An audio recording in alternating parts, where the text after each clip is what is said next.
That's good. Now, You need to get one of those, if Paul. you have any questions, you'll just have to get them in, because once Carol starts talking, she's got some, well, there's so many stories I know that come out. I've never recorded them. Well, are you from Atlanta? No, I was born in Ohio. Okay. My parents lived in 9 cities before they moved to Atlanta. And so they brought you here? Yeah, as a teenager. I came here when I was 13. So I went to high school, college. I'm a native. You're a native. Yeah. So here we go. Okay. So, talking with Carol Muldawer, Andrea Young, and Harvey Newman, July 27th. So. Well, Trish. Sure. I think this is a great opportunity for me, as well as everybody you're getting ready to interview, just because I've always felt there's a lot of stories out there that haven't been told. And when my parents moved to Atlanta, we had lived in the North, the Midwest, West, and then Atlanta. So moving here was a tremendous experience. And we came in contact with situations we had never had to come in contact with. There was an area which turned into Broadview Plaza, but many years ago, 1950s, it was called Mooney's Lake, and there was a sign out front that said, "No Negroes, Jews, or dogs allowed." And that was a new experience for us. And of course, my parents said, "You won't be going swimming there." So that was the beginning, and my parents were very open-minded about how we grew up, and then also there was a high school sorority. They said, "Don't we want you to join? The only thing is, in our bylaws it says no Jews." So of course my parents said, "You won't be joining that either." So that was kind of the beginning of what was happening in Atlanta. And then after Paul and I got married, we lived in Europe a year. He was in the Army. We lived in Germany and then came back. He went on to graduate school and so forth. And then when we came back, we built some apartments. I was resident manager. While I was resident manager there, somebody came to me and said, "Would you stuff the mailboxes in your neighborhood, because I'm running for state representative?" Well, back in those years, I probably didn't even know a state representative, but he seemed like a nice guy, and I said, "Sure." And he lost by 85 votes, and I really realized that maybe what I did had some impact. And I said, "My gosh, what if I had stuffed 85 more mailboxes?" So that led to the next campaign that I got involved in, was Rodney Cooks, who was an alderman now they call city council, who was a moderate and great guy. And then Charles Weltner, who later became a judge and was a United States congressman. And that was kind of the beginning of being active, and also joining the League of Women Voters was a big thing for me. And all of a sudden you realize you've got opinions and they matter, and what you can do can help make change. So then when Paul met Andy, Paul go into how that all happened. And so when we moved in this house, it'll be going on 46 years, Andy and Jean were the first people we ever had for dinner here.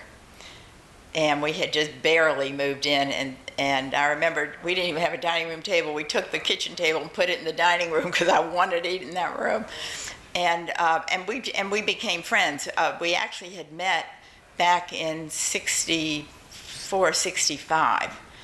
But when we moved into the house is when we started socializing more. And so we've been friends for, I guess, 46, 47 years or more. And then we had a party here at the house for Jimmy Carter. He was running for governor. And And we had met Rosalind and Jimmy at a friend's house in the neighborhood. There were about 10 of us there. I was very impressed with Carter. And I said it was the first time a politician had ever asked what we thought. So I called Rosalind and said, I want to give you all a party at my house. So that was November of 1969. And we had about 150, 200 people here. And it was really fancy, catered. I had a dress made for the occasion, and the Carters came, and they had street clothes on. They had been campaigning all day. And Paul and I decided I would take Jimmy around the house. He would take Rosalind and introduce him to everybody. Of course, Andy and Jean were here. We had a cross-section of Atlanta, and you have to remember, 1969, that just didn't happen everywhere. But we had a great cross-section of Atlanta. And we let Carter speak. Oh, Vernon Jordan was here that night.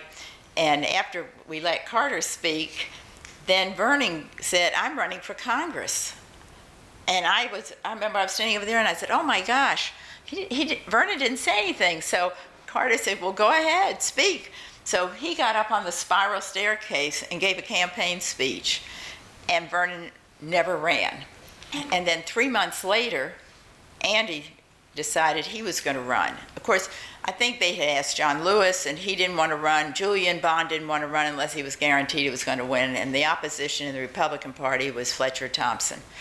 So anyway, I think, Andy had had other conversations with people and made the decision he was going to run. So he came to us and he said, would you have a party of some conservative people at your house? I want to hear what they have to say.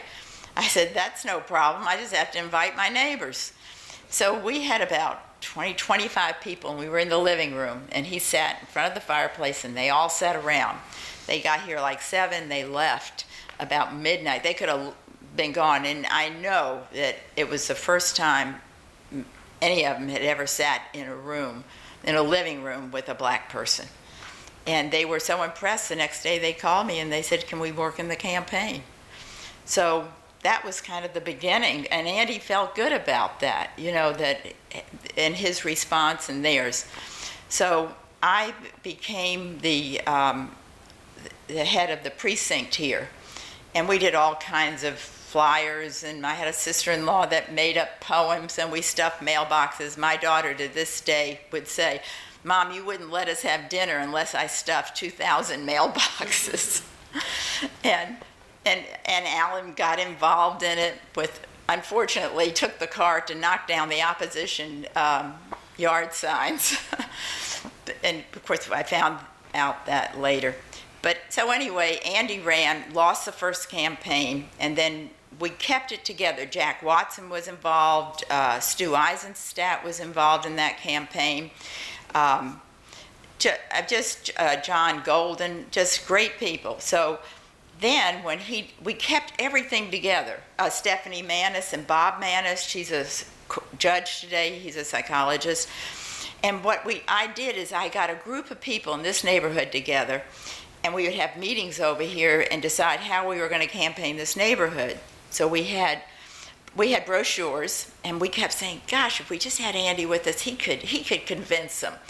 But we went door to door in this neighborhood, to letting people know we live here and we're supporting this man for Congress. And we had friends, Beverly and Jerry Siegel, he's a doctor. And I remember somebody came after them with a gun down the driveway when they were campaigning. But we kept it together, we didn't care. And then when Andy ran the second time, Stu and John Golden came to me and said, Carol, we're giving you a present. I said, what's that? They said, you're heading up the Northside. So that was the entire Northside area. And I said, great. I had already kept everything together. I had people in place, so it was fine with me. And then we really spread out. We had it very well organized. And Andy won. So after he won, I was in the district office here. And the second campaign, though, wasn't my mother more involved? Wasn't there more of a women's campaign the second time?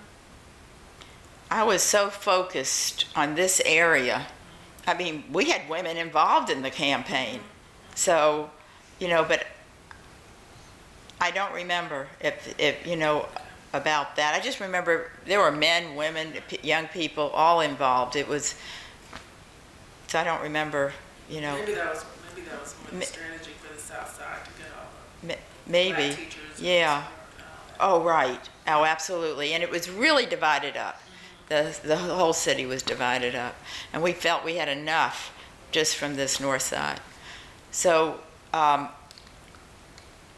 when Andy took office, I remember we were in the district office, and Andy divided up the office that there was people in there, was 8 or 9 of us, and it was divided up. It was Lila Blake and Todd Evans and Julius Hollis and Mrs. Brayboy and Dora McDonald. Well, maybe there was 7 of us or 8. And he divided it up so that everyone was representing a certain area of his district. So, and we even had pins that said congressional aid. We would go to meetings in the neighborhood, no matter what it was, to let people know that there was somebody from Andy's office being represented in this city, in their neighborhoods. They don't even do that today. And so when Paul said you should go to work for Andy, I said, well, I only want to go to work if I have an agenda that I want to complete. So I remember Stoney headed up, he was the administrative assistant to Andy, and I wrote out a whole agenda of what I wanted to accomplish as a congressional aide. And most people who went to work just were hired, and that was kind of it. But I knew there were certain things I wanted to see carried out in the district. So I came up with a whole list of things. I probably don't even have it anymore. But one of the things I wanted to do was that back in those years, they would put marriages and baby announcements in the newspaper. And I wanted to make sure that everyone that was born and married got a letter from Andy. So I started that, and I know there are people today that have saved those and run into Andy and say, I still have those letters. But it gave him kind of a contact with people that I felt was important. Then there were other things that I did a lot of the immigration cases in the office. And I had great contacts in Washington and great contacts in Atlanta, and we could get things done that I don't even know if you can get done today. But one thing Andy did, and I think was so important, the very first day we set foot in that office, he walked into the office and he said, I just want to tell you right now, I am not your boss. Whoever walks in here is. And that stuck in my mind, and I have never, ever forgotten it. I try to tell young politicians that, but I don't know if they really, truly understand how important that is. Because all of a sudden I said, oh, right, whoever walks in the store, and people off the street felt very comfortable. The interesting thing is Fletcher Thompson had the office before us. And when we got in there, he had burned all the files. So we had people that we had no files, and we were starting from scratch. I mean, we had no idea. And Social Security. Everything. It was just, we had nothing. And I thought that had to be the worst thing I could imagine. But people, found us. We helped. We took Social Security and pension things and problems with and then of course all the appointments to Naval Academy and Army and so forth. And Andy spent enough time in the district back and forth from Washington that he felt, that people felt he was part of this. He didn't stay in Washington, and mainly because Jean and the family were here. And so he ran, and then he ran again and won.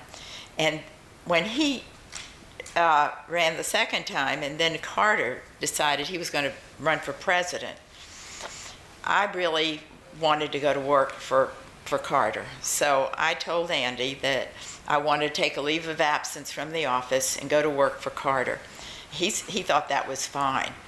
Oh, in between, to show you what a great congressman Andy was, is while he was in Congress, people came to me from the community and said, would you lobby for us for a bill in the legislature on learning disabilities? It was to give teachers 5 quarter hours to learn how to identify children with learning disabilities.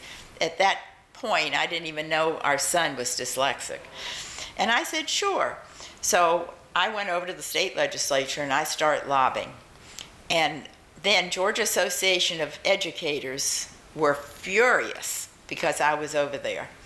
Horace Tate was head of GAE, and he didn't, but somebody from GAE called Andy in Washington and said, we want you to get her out of the legislature. So Andy called me, he said, what's going on? So I explained to him what the situation was. He said, you stay there, you've got every right to be there. And we got that bill passed by 1 vote. And then Carter signed it. And he had more people on. You can imagine people on him from GAE trying to get him not to sign it. Why were they opposed to it? They said I was legislating curriculum. And to this day, when you talk to teachers, they are so happy over that because they were so frustrated before they had no way to identify these kids. And because of that, and that was back in the 70s. All this happened in the 70s. So I just talked to someone this last week who said that was the best thing that ever happened. So anyway, that taught me, you know, you got to do what's right. Andy knew it was right. I mean, he could have easily said, you know, especially with teachers, you know, and those people, you know, don't do it. But he said, no, you stay there. So then when Carter was starting to run, Andy said, sure, you do that. I worked for Carter in the scheduling advance office. I was the first woman to do advance in the campaign. And then I remember I had to go back into the office because Andy was supporting Carter, and there were people in our office that were opposed to my working for Carter and for Andy's support of Carter. And I remember we had a round table discussion in the district office, and they were hollering and trying to bait me and everything else. And I remember Andy said, let her talk. So, I mean, we were the only two that, were really into this. So anyway, They want to support. Oh, I don't even remember. It wasn't him, And Julius Hollis was one of the main ones, too. And, of course, he later worked for the administration. He made money off of them. But anyway, so I got to work with Carter all over the campaign, and it was a great experience. And then when Carter was picking his cabinet, when he had won and picked his cabinet, I was helping out in the governor's mansion because Carter was living in the governor's mansion, and my job then was to take care of all the people coming in to talk to him about cabinet appointments. And I had to sort of do a song and dance to keep them entertained. They were nervous as they could be. I tried to calm them down before they went upstairs. And then I remember, and I also got all the FBI reports, so I kind of knew what was happening. And then Andy came in to be interviewed. And when Andy came down, I said, and of course I knew what he was being interviewed for, I said, what are you going to do? He said, I'm going back to Congress. I said, well, let me tell you, Helen Thomas is all over my back, wanting to know, the big-time reporter, what you're going to do.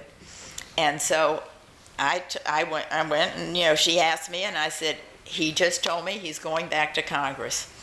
So then, of course, Andy goes home, has a big, long discussion with Jean, and the next day, he decided he was going to the United Nations. So I'd see Helen Thomas, and I said, I swear to God, I did not lie to you. This is what he told me, but obviously, he changed his mind. So after that, I worked for Chicago Tribune. I was supposed to go to work for Art Harris with the Washington Post. I helped run the Chicago Tribune bureau here with Tim McNulty, the bureau chief. And then when Andy went to the UN, but we stayed in touch. Alan stayed with them at the Waldorf, and it was a great experience for him too. And then Andy comes back, and I was supposed to go to work for Art Harris because he was opening up the Washington Post bureau. And Andy comes back, and I called Artie. I said, I'm so sorry, but I'm going to be working in the mayor's campaign. So then we just started all over again. You know, we had a lot of people still in place, and we had that campaign. And it wasn't an easy one because Maynard, the business community, disliked Maynard. And because of that, Andy got a bad rap. No matter how great a congressman he was, they still weren't going to forgive Maynard. So Andy took the brunt of that. But he won. And then we went to work in the mayor's office. I was an administrative assistant, and I was kind of like the person in between the business community. I knew them all, the bank presidents, all the corporate people. And a lot of times, you know, they don't want to get to Andy, and I would try to find out what the problem was. And if I couldn't really resolve it, then I would set up an appointment. Otherwise, I wouldn't, you know, Andy didn't need to waste time doing that. And we had lots of interesting situations. I remember the Right to Life people were here. They blocked our phones. They couldn't answer phones. They kept calling in. They had demonstrations. I was so concerned that everything turned out right, that when we started arresting them, we put them in the jail. I went to the jail and I photographed all the demonstrations. I wanted everything photographed, which I still have today, because I didn't want anyone coming up and saying, our police did this or our police did that. I photographed everything. Put them in jail. They were complaining. Their pillows weren't comfortable, the towels weren't soft, and they didn't like black-eyed peas. I said, that's just too bad. Yeah, I mean, I wanted to say worse, but I just kept my mouth shut. But we had, you know, we had taxi cab drivers that demonstrated, blowing the horns around City Hall. What were they demonstrating? Let me think if I can remember what the situation was. I don't know if it had to do with the airport. You know, they were always out at the airport. I can't, maybe, you know, I remember Barbara, They Andy wanted new Security. cabs. They wanted new.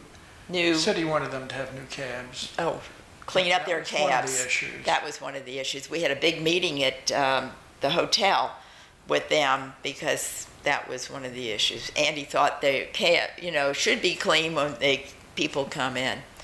So then when Andy was mayor and we went after the Olympics, that was really an interesting situation because I knew that people outside of Atlanta, Europe mainly, had no idea where Atlanta was. They kept, because I know personally they would say, oh, Atlantic City. And I said, no, Atlanta, Georgia, Florida, Georgia, peanut president. And then when we went to Seoul, Korea, I said, Andy, I'm going to call Delta and get maps, because I knew they had maps in the plane of Atlanta and where people were. So I said, I'm going to get a whole bunch of maps, and when the IOC come to the Atlanta house in Seoul, I'll bring out the map and show them Atlanta, Georgia, and where it is in relation to where they live. So but that was the beginning of really, and Andy always had a global agenda. He always knew, because even when he was in Congress, I remember he was involved in Africa, and we had a meeting at some hotel. It was a small little hotel downtown. All the media came, and he set up a map, and he was talking about Africa and explaining to the media, print and broadcast, about these problems in Africa. And they sat there like they were in grammar school. They did not ask one question. I will never forget that. They had no questions because he was educating them for the first time. And it's still back, in the 70s. So Andy was always educating and also knew that he wanted this to be an international city. And the way it became was he was the person to make it that way. He had that agenda. We knew we had infrastructure problems, but that wasn't part of his agenda, and he was going to leave it to somebody else to take care of. As far as potholes, he was the first one. He got on a garbage truck that morning and helped, with the garbage. He saw the potholes. He went out and started filling potholes. I mean, he took on a lot of problems that affected people immediately. And because of always having representatives around from the office, we always had pretty good insight in what was happening, so that he wouldn't be, walk into a bad situation. And, and then he decided to run for governor. I was not real thrilled over that. I didn't really, going to the State House, I had been a lobbyist for a number of years. I knew a lot of the legislators. I knew South Georgia, North Georgia. And so I went with him to South Georgia and North Georgia and so forth. And they thought, they loved him. It was like a rock star coming in. But he wasn't, he won every major city in Georgia, but the small towns, no. And, but I think it was a good experience. I think he got to talk, even when he was out campaigning, he talked about global issues. Zell Miller was running against him. Zell Miller was talking about the lottery. So it was lottery versus global. And people in South and North Georgia got lottery faster than global. Yeah.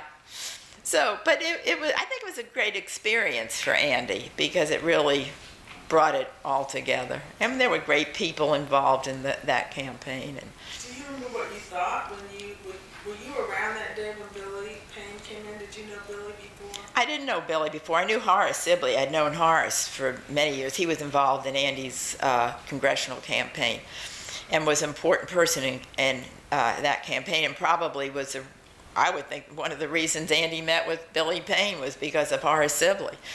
And, but I was in the office, and I remember Andy thinking, this was a crazy idea.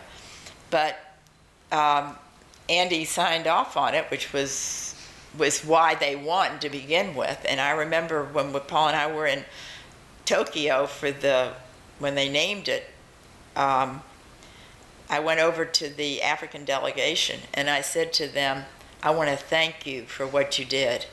And they said, we didn't do anything. And I said, oh, yes, you did. And it was because of Andy. And I remember we were in Seoul, Korea, and I knew that the IOC members loved being around Andy from all over the world. And so I have photographs of everything. And so I photographed Andy with these IOC people that wanted their pictures with him. And Billy Payne said, don't take your pic, don't, they won't like. I said, Billy, they want their picture with him. Billy could not get it. He just didn't understand how important that was to IOC people. But I disregarded what he said and I did it anyway. But I think Billy learned a lot during that time. Billy came from maybe an old school or didn't have the experience or exposure to global people and to global affairs or anything. So he was thinking strictly on athletics, but I knew what was going to be important for these people. And then I'd send back these pictures with Andy's signature to them. I mean, they were thrilled. So I think it was a good experience for Billy in the long run.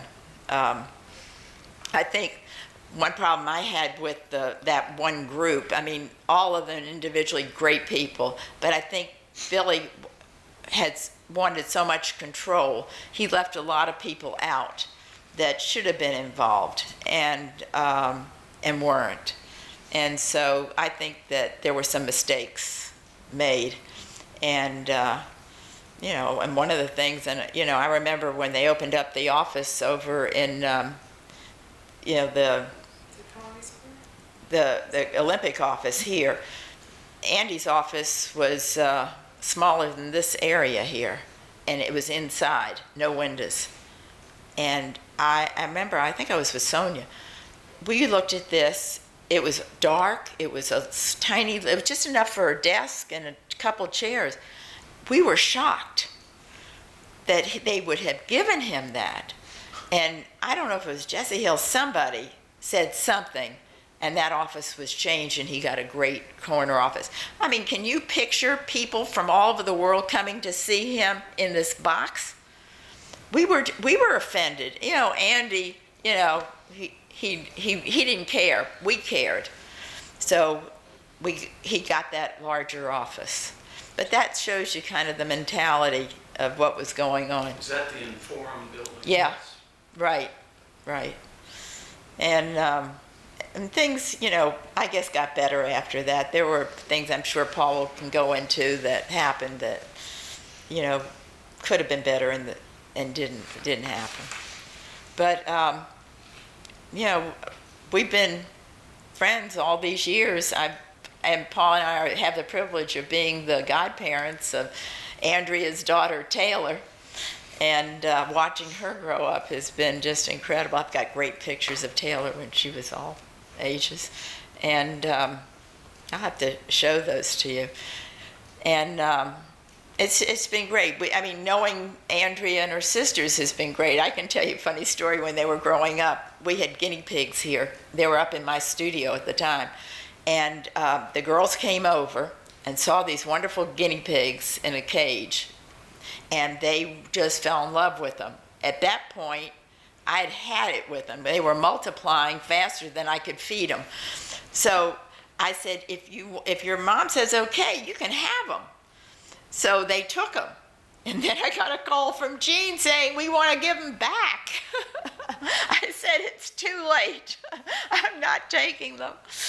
So that ended the guinea pig. I didn't take them, and I don't know what ultimately happened to them, but. I hate to think. No, but Jean, when Jean got involved in the campaign when Andy ran for mayor, she got heavily involved in that, more so than any other campaign. We were thrilled. I think before she always had her agenda, but this time she knew her agenda, what it wanted to be, and she really got involved in that. I mean, she had organized all these women, and they campaigned all over. It was incredible. And what she did when Andy was mayor, so many people don't realize even today that the Board of Education and public schools has no jurisdiction in the mayor's office. They think it's Atlanta, so the mayor has, but it doesn't. So Jean started Dream Jamboree. It was the first time anything had been done in the city where kids could have an opportunity to talk to different colleges. They set it up. It was a huge event every year. And that went on for all the years that Andy was in office. And then I think Bill Campbell's wife kept it up too for a while. But that was a tremendous event, considering that the city really had no say in schools. And but I just remembered that was, Jean really said, this is what And I'm. had anybody ever, because they had the mayor's task force on education, which she chaired, and had a mayor's wife done that before? Not that I know of. In the books that I have, you know, on the different mayors, the role wasn't that. I mean, if you think back to, I remember, I haven't told too many people this story, but when I went to work for Andy, well, I had helped run Judy Alexander's gallery. I had done different things. I was an apartment manager for 5 years. I was always doing something. But when I went to work, people back then said, oh, your husband can't afford to take care of you. I was shocked. I said, well, yes, he can, but I want to do this. They couldn't. It was such a mindset back those years. You know, it was the old Southern way that women don't work, they stay in the house and take care of the kids. But I had always worked. And so it was just, you know, it didn't bother me. I mean, that was one thing. I never cared what people said. I just did what I felt was right. And I always seemed to, you know, have the better effect for it. So, but back in those years, It was probably looked down on. You know, just even being a lobbyist, there were very few women, and I had to be careful because the legislators were such people that I had to bring Paul over one day to introduce him to everybody to let them know that this was my husband. I remember Jimmy Carter appointed me to 2 commissions: the commission on the status of the state of women in Georgia and the arts and humanities for the state. And he charged us with getting the Equal Rights Amendment passed in the legislature when he was in governor. And I remember going down there and talking to legislators, and their reaction was, well, that means I can't hold my wife on a pedestal anymore. And I said, well, you can hold her wherever you want to hold her. But that was, I'm just giving you mindset. So when you think back to all these craziness, how much your Andy got through in a global way and in his way, and only his way. He was always had kind of a laid back personality, but he knew exactly how to deal with people. I remember he had a rocking chair in the mayor's office. He'd put his leg up over the arm, you know, and be relaxed. And that, I think, when people came in, felt relaxed. He made them comfortable. And making them comfortable, they listened. And them listening was how he got his agendas through, which was really, really important. So were you behind the visit of Gloria Steinem to Atlanta? God, I remember her being here too. I remember hearing her in Washington before she ever came to Atlanta. I came home a woman's liver. My husband said, what's happened? I thought she was wonderful. You know, I don't remember. Because there's a picture of my mom on a panel with her during the Equal Rights campaign. Gosh. What, 72? God, you know, I can't remember. But I mean, she was an idol. I thought, you know, gosh, you know, I don't remember. I got so much in the file cabinet here that it's, you know, in the head that I remember certain things that always stood out. But, you know, there's lots of stories. And, another thing Andy did, that he would write letters to young people. I sent Alan the letter that he wrote to him years ago.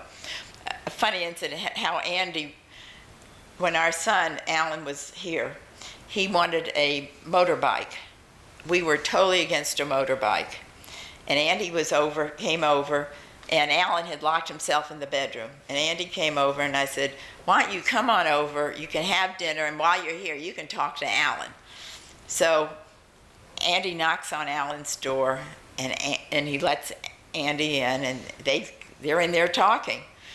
I don't know for how long, and Andy comes out, and he says, buy him the motorbike. That was his reaction. I said, no way are we going to do that. And I'm thinking, I've got a negotiator, and Alan's convincing him he should get it. So that ended. No, there was no motorbike, but we did feed Andy. Anyway. But What are some of the things that have made Atlanta a really special city? You've talked about some, but... I think the idea of change, which I felt as a young kid, you know, how it had to change. And I think people moving here from all parts of the world has played an important part. It's given people who maybe don't travel some insight into other people. And I think that has helped Atlanta grow. I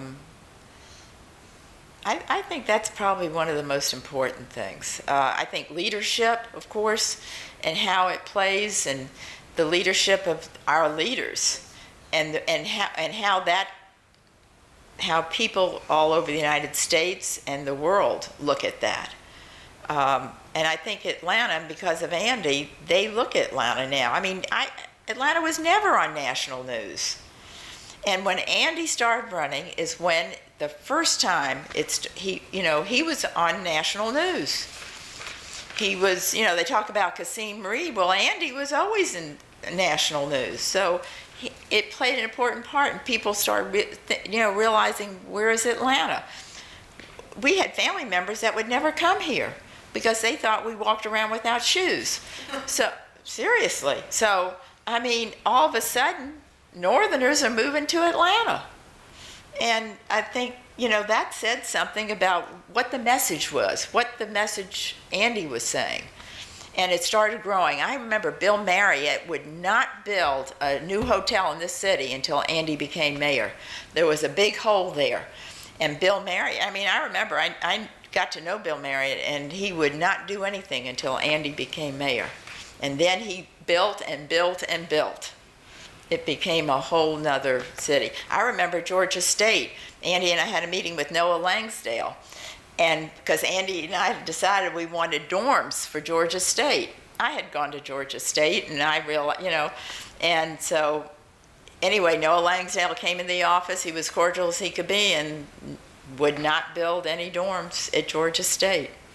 So back then, Andy was already thinking and knowing that this had to be done. Another thing, too, Paul and I were in a group here many years ago, back in the late 60s, called Northside Fair Housing. You have to understand, back in the 60s, neighborhoods were restricted. Not only could blacks not move in, but nor Jews. And I remember Paul's mother, back in the 50s, was looking at a place in Sherwood Forest. And my mother-in-law was a Russian immigrant, and his brother was taking her around, and he said to her, "Don't talk." And Mama said, "If I can't talk, I don't want to move there." So they didn't. It was restricted. No Jews could move. Whitewater Creek, which is right here off of Mount Perrin, was restricted to Jews, let alone blacks. And I remember Paul's sister was looking for a place. Well, she ended up moving off of West Conway here. They couldn't sell any of the property over there, so they finally let Jews in. Lenox Park, off of Lenox Road, got developed because Jews were not allowed to live any place but there. They weren't allowed to move. And when we were looking for a place, I remember real estate people would say to me, "What church do you belong to?" And I said, "Well, I don't belong to any." And because of last name Muldawer, they thought we were Irish. And so I got to see a lot of neighborhoods, but only realizing there was only a very few I could move into. So you can imagine when we started Northside Fair Housing, we started it with Hamilton Holmes' mother, Marge Yancey. There were several people from Southwest Atlanta, and then us, and then several people, Patsy Morris from this neighborhood. ACL, Yeah. I went to Trinity with her son. Yeah, John. And so anyway, we had this group called Northside Fair Housing, and the object of it was that if any African Americans wanted to move in, we knew we had a group that would support them so that there wouldn't be any cross burnings or whatever. Anyway, and we kept getting more and more members. We would meet like 1 week in my home, 1 week in another home, then go to the south side and meet in Marge's house or, somebody like that. And then all of a sudden, our group got so large, we couldn't meet in anybody's home anymore. So at that point, I remember the people from Southwest Atlanta said, "Well, we really don't want to move into your neighborhood. We like being close to our churches and our schools." But they knew if they wanted to, at that point, by that time, they could. But it just took a small group to get that going to where they were, could be comfortable to move here. Of course, we have African Americans all over the neighborhood now. Was part of that Northside Fair Housing group to help Northside Realty adjust its policies? Oh, redlining. Yeah. Yeah, we dealt with that in Andy's office in Congress, was the redlining issue. And, I always remember Northside Realty had that reputation for years. yeah, which is Johnny Isaacson's father, was Northside Realty. Johnny, I really do like Johnny Isaacson, but he is not his father, but it's just that, no, they were all part of it. Every real estate company was. In fact, Paul will go into how he integrated Landmark, the condominiums. He helped integrate it with a guy from Coca-Cola. And that's another good story. But I think you have to understand, what changed Atlanta, what made it better was because all these things, Northside Fair Housing, was, getting the campaign of an African American going. I mean, all these made the change where people from all over said, hey, I could be comfortable there. You don't want to move someplace where you don't feel you're accepted, or you want to move someplace where you can send your children to school, where you can come and go like you would any place. And I think, because of Andy, that had a lot to do with it. I mean, Maynard, he built up such anger with the business community that, it didn't get a good rap. And I knew Maynard. I worked in Maynard's campaign when he ran for U.S. Senate against Herman Talmadge. There must have been 4 people in the office. And they got me involved in it. See, I'd already been involved in campaign. They got me involved because his advertising, is what he was sending out or showing, was like kids made it. So they said, Carol, you have to go in there and talk to him. So I set up, they called me in, and I remember Maynard's behind a desk. Our offices for his campaign was like 2 rooms. So I walk in, he's sitting behind a desk, and I walk in, and I said, okay, I'm going to be straight out with you. Your stuff looks terrible. And I said, I really said it looked like shit. And I said, what I'm going to do is I'm going to get you together with the best graphic designer in this city. He does all John Portman's work, Chuck Hauser, and he's going to do it free for you. I'd already talked to Chuck, and he was a good friend of ours. And he did all his advertising and everything. And all of a sudden, Maynard looked like he had a real campaign. When we had a mimeograph machine. We would run off flyers on mimeograph. And then we would use green paper, and we'd run it off, and we'd say, would you vote for him if he were green? And then we'd run off blue. Would you vote for him if he were blue? And there were, I think it was, I just remember 4 of us in the office. There was just, that was nothing, no campaign much. But he did really well in the major cities and won Atlanta. And then I think Maynard realized that really, he was an encyclopedia salesman when he moved here. Some people don't even know that. But that's what he did when he moved to Atlanta. And then he decided he was going to run. He had a great voice, great speaking voice, and had a tremendous presence. And so we schlepped him all over in campaigning. So that was, but he had a bad image. And, of course, when Andy took office, the day after he won for mayor, he said, I can't run this city without you. And we set up that lunch. And Who set up the lunch? Who set the lunch up? Oh, God, I don't know if it was who. Was it Charlie or? No. Not that I know of. I remember I was there. God, it's a good question. Where was it? I thought it was up in the, was it like in a, not the merchandise mart, but it was up in the building that was across. Was it part of the merchandise mart? I mean, I remember. Not at top of the mart. It was. God, I see the room. Don't remember. It was across. I want to say if it was part of the mart or on the building next to the mart. I can't remember the name of the building. Remember who else was there? No, I just remember him getting up and saying that. No, the room, I remember, was packed with all the business people. Packed with all of them. You know, I don't know if Jesse was involved in that. Is he still with it? No, shoot. No, he talked to us Gosh. Well, Don't remember. maybe Charlie would remember. Andy would remember. Maybe, yeah, Andy probably would. Ask him who. Yeah, I just wondered. Yeah, I remember the room. I remember all the people there. And then right after that lunch, brother, it was a love fest. It was just incredible. People were really, together. And then they couldn't do enough for him. But one thing also, people felt they had access to Andy. He was not hard to get to, and which was good and bad, because he could never say no, and to this day he still can't say no. And then complain about how tired he is. But that's just the way he is. And I don't care if people try to get him not to do this or that. He's going to do what he wants to do no matter what.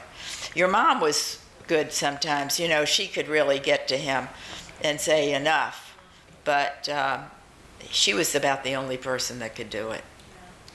And then, they were always having people over, living at their house, as we were.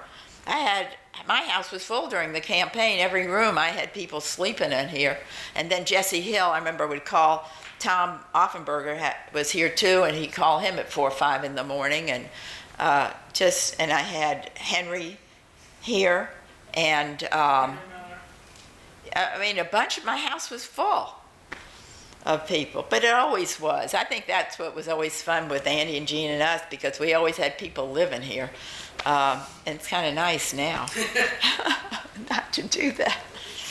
But Andy was, all these things come into play, that lunch, where, I don't know if it's a lunch or a breakfast.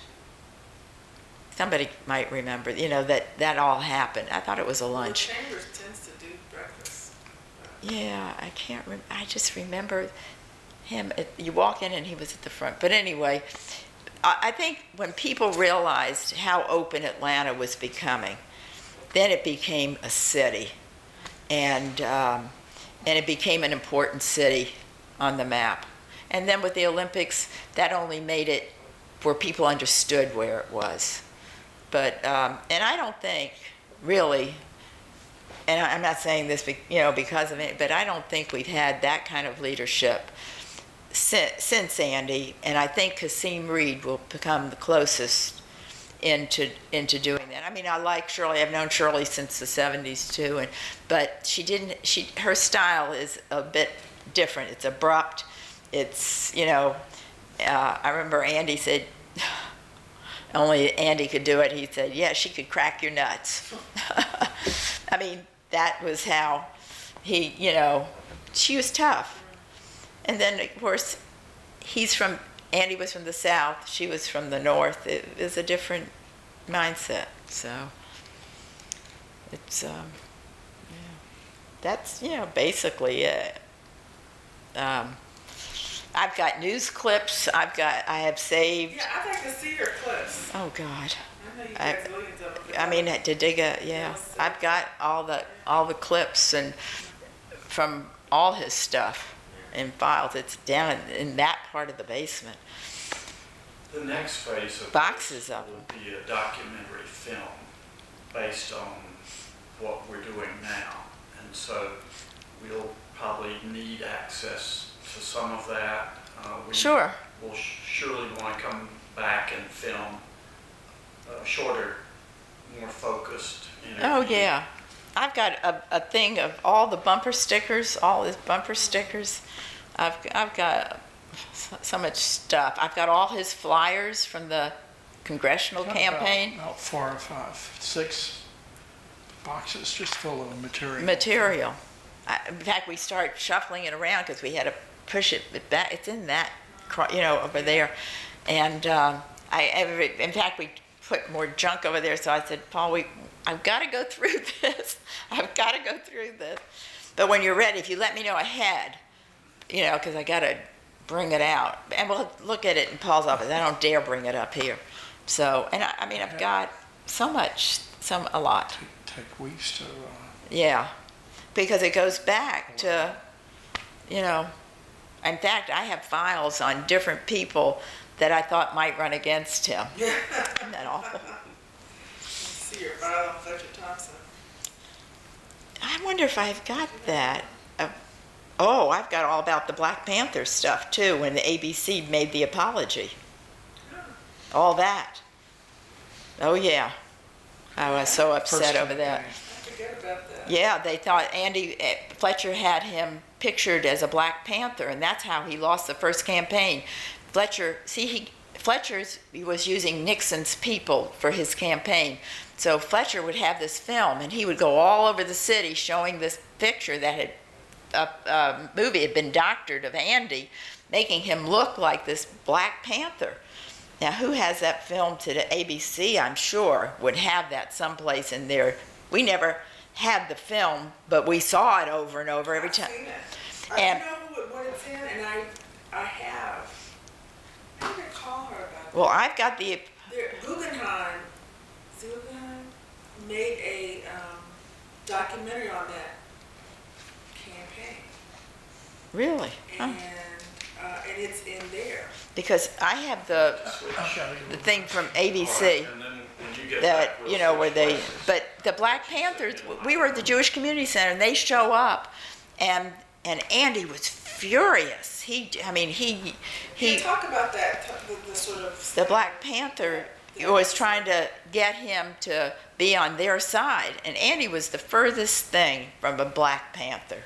I mean, knowing his mom and dad, they would have had a fit, but they tried to get him involved in that, and he just got rid of them. He didn't want to be bothered with them, and that was one of the few times I really saw that he was upset and angry that they were trying to get him involved in that, knowing all the problems we were having in the campaign because of Fletcher putting him in this, in this bad situation.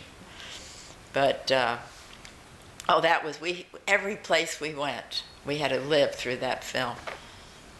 It was terrible. And then because here we're trying to let people know what kind of person Andy is, and then he's painting. And then we get into the office and there's no files. It's I bet Lila would remember all the problems we had with that. So what do you think are, lessons for leaders for today from our... I think lessons is that they have to read and know about what happened before them. I mean, to improve on it, to understand how they got to be where they are. You want something to drink? No water would be good. I mean, I think, history. I think it's really important to know what happened. When I tell people about Mooney's Lake, they can't believe it. Where the Martyr Station, Lindbergh Martyr Station, that was a drive-in movie. Piedmont was two ways. I mean, this was a very simple town back in the 50s, which wasn't that long ago. I'm talking about 61, 62 years ago. It was, I remember moving into the neighborhood and somebody saying, across the street, people where my parents moved said, "You better be good or the Klan will get you." That was my introduction to Atlanta. I was 13 years old, scared to death that the Klan was going to get me. I'd never heard of the Klan before. I tell people there were cross burnings on Stone Mountain. We would never go into Cobb County. We wouldn't go into where Agnes Scott is. The other part, there's a part, Avondale Estates. All these were terrible, places. So, no, it's... The city Coach. changed. So, Another one. Where was that? Where they said the Klan was going to get you? where did they tell me that? Yeah. We lived in the Linmont Morosco Apartments, We'll have to talk in right there on Lindbergh Drive, Buckhead. See, back then, those were the only apartments that were 3-bedroom apartments and attic fans, and those were fancy Clan apartments. Rope Factory was not far from there. The what? The rope factory for the Klan Oh, was in downtown Buckhead. huh. Well, I didn't know that. The old I knew that. Cotton Exchange building. Now, where is it? Where is it? Right where Peachtree and Roswell split. There used to be a Mexican restaurant, Rio Bravo. Oh, yeah. Oh, right there. Oh, that was Across the a... street from that was built as the KKK's Oh. rope factory. I didn't... Oh, road. You're a historian. You've covered Atlanta history. You familiar with Lanier University? Yes. Is that something? That was the effort to get a Baptist university here. And so there's a neighborhood street over in Virginia Highlands called University that doesn't have a university because Lanier was supposed to be there. I restored the building, and it was on the National Register for Historic Preservation. And so the question was, do you tear it down and keep it? And I said, when I researched it, I discovered it was the history of Lanier University. In 1920, it was committed to teaching the principles of the Ku Klux Klan. And not only that, this is the record, and not only that, but it was wholeheartedly supported by the Atlanta leadership. Well, the same impetus led to the movement of Emory to Atlanta. Oh,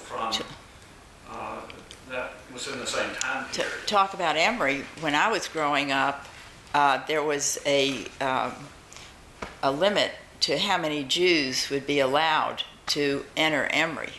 They had a quota system, and they used to have a great dental school, and we had a friend that was not Jewish that kind of went undercover to find all that out. But very few Jews were allowed to go there. I mean, Your question, the first question you asked Carol about. But let me switch over. I think, are there any other questions I you think can? we need to switch and get. One story reminds you of another. I have talking points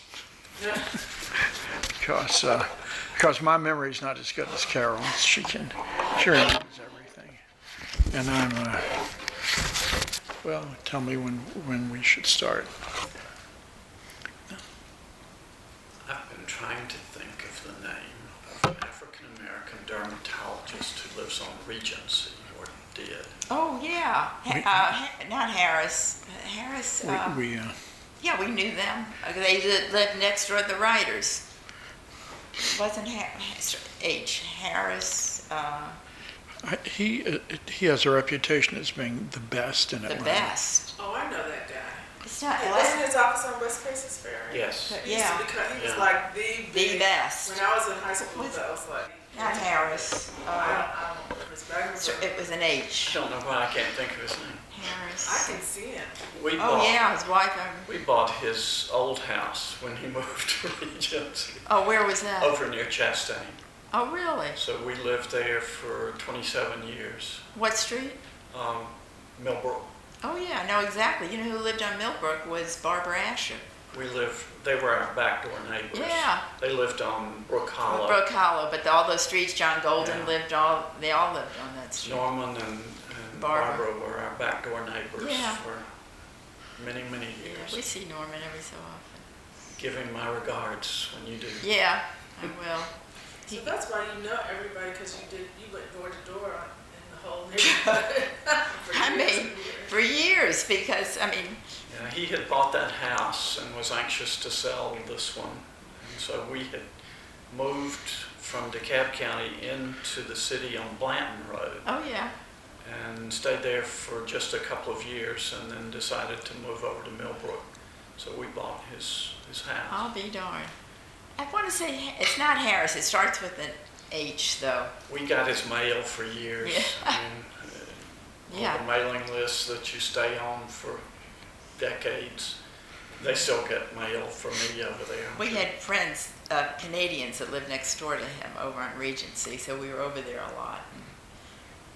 A nice couple, but had a great reputation. Mm-hmm. I knew people who went to him.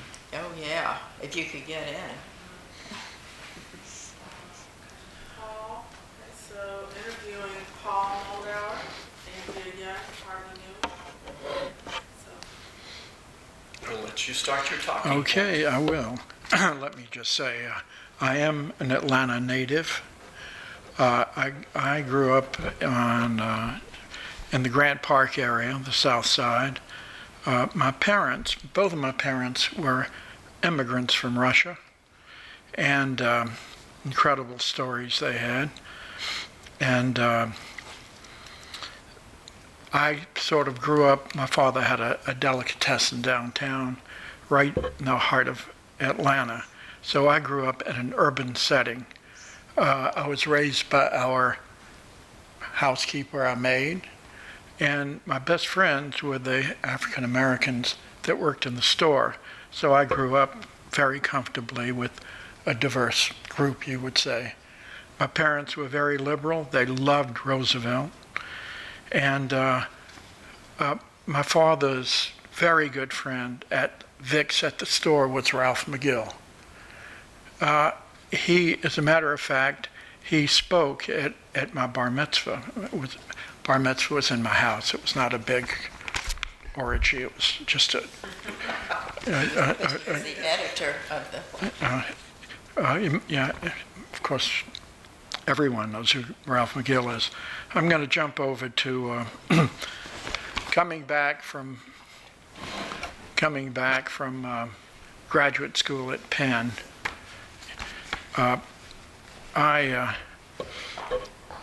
I kind of made the mistake of saying AIA was a do-nothing organization. And so they said, well, why don't you do something? And so I chaired the Urban Design Committee. And from that, at that time I conceived, the Urban Design Commission. I called it Civic Design Commission. John Portman was building bridges, pedestrian bridges, to connect his buildings. And at that time, I thought that was a great way for buildings to expand in downtown. And so the Civic Design Commission was the first architectural review board. I wrote the ordinance, I lobbied Sam S.L. as mayor, and we got it. From that, I served on it, and I conceived Underground Atlanta with the help of Reese Cleghorn, who was the editor of the editorial page. We ran an editorial campaign. Okay, that was my introduction into politics. I had a good friend. Why, Paul? What was the motive for Underground Atlanta? Well, thank you. Carol and I, after graduate school, we took a camping trip from Philadelphia to California to Atlanta, and we looked at Olive Wright's and Sullivan's architecture and other things. And anyway, in San Francisco, we saw Giardelli Square and the Cannery, and Carol had, when she was in art school, they would go down there to draw.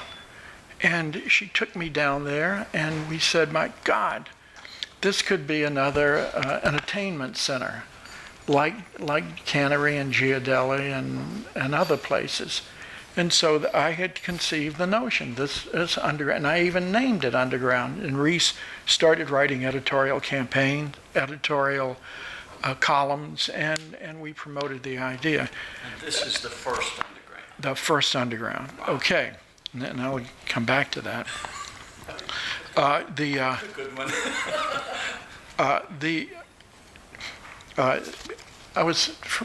Somehow became friend. George Goldman introduced me to T.M. Alexander Jr., who was and T.M. Alexander introduced me to Andy and Jean, us to Andy and Jean.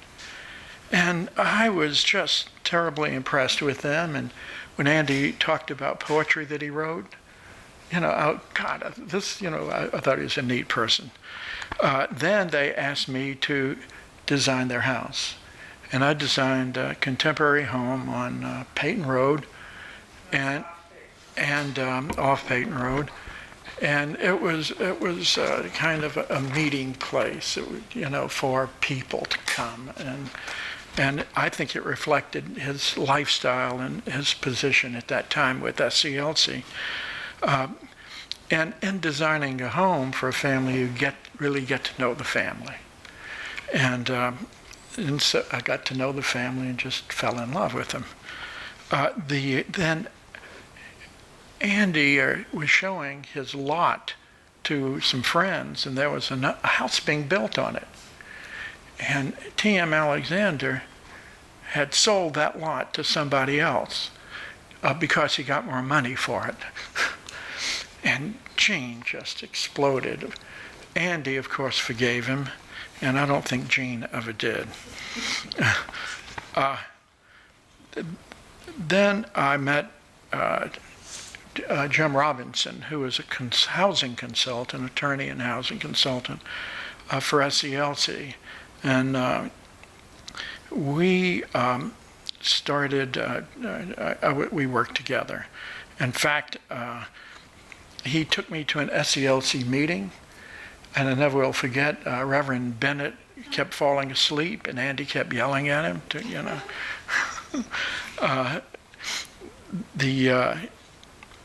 also, I did restoration for Ebenezer Church. I designed the facade of the education building, and I did parts of interior. And I invited architect J.W. Robinson to join the team. So I did affirmative action before there was a name affirmative action, because I felt it was the right thing to do. Also at that time, A.D. King asked me to consult with them and actually to protect him and the family from David Rappan, who was developing the nursing homes and using, the King family somehow. And before we really got into it, he passed away. He drowned. And that was tragic. Is it the nursing home that's on Auburn Avenue there? The one that's across the street. Yeah, across the street from the King Center.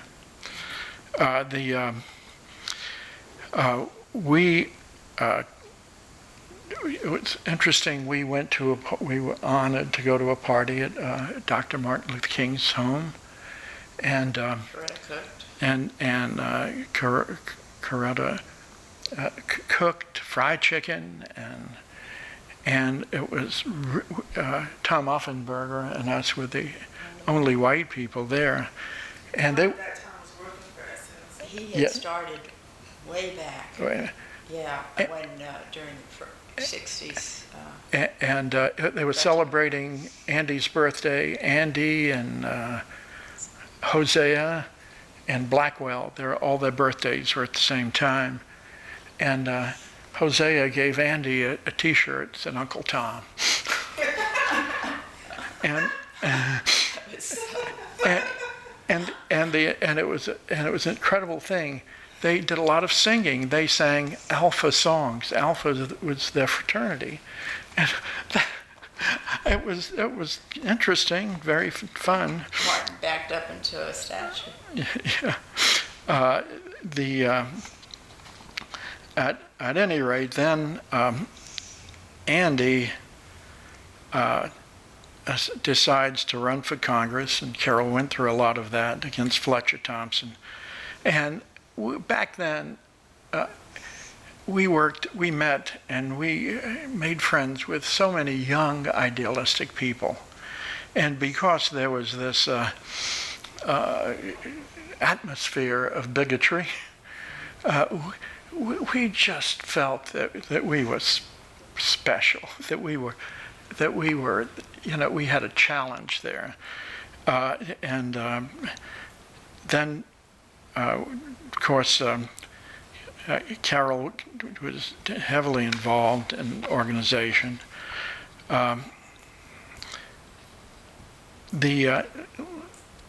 After Andy lost to Fletcher Thompson, and Sam Massell appointed him as chairman of the Community Relations Board.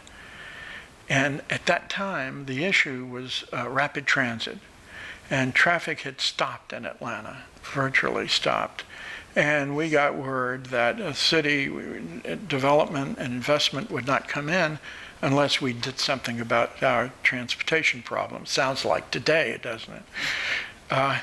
The white community, if I may generalize, said they weren't going to support it because they thought it was for blacks to, it was a black system. Blacks would use it, and the blacks wouldn't support it because they thought it was, basically a white system.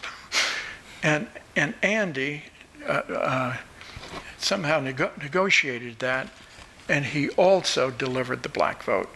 I think it passed by 10 votes. It was 400. 400 votes. It was very close. 600 something. 400 votes. And Andy is, of course it was Sam's idea. Andy is responsible for rapid transit in Atlanta. Very few people know that.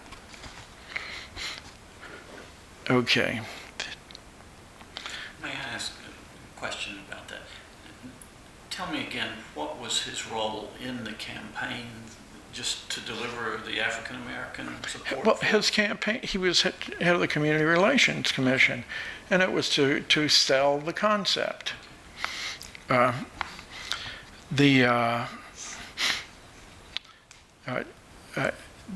Andy ran again and won.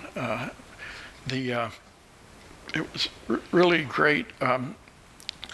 I think we all went on we celebrated by going to Jamaica. Do you remember that? I do. On Victory Night, Pictures. this is interesting. On Victory Night, back in Atlanta, after Andy won, some African Americans came in and into the party, and they started anti-Semitic harangue. They had come from New York, where there's a big issue between the school boards, the unions, and so on, and immediately people, Andy's friends, pushed him out. I was certainly aware of that. Also, Jesse Jackson jumped up on this little platform, and he wasn't involved at all. And he gives a speech. I felt like throwing him. I felt like pushing him off.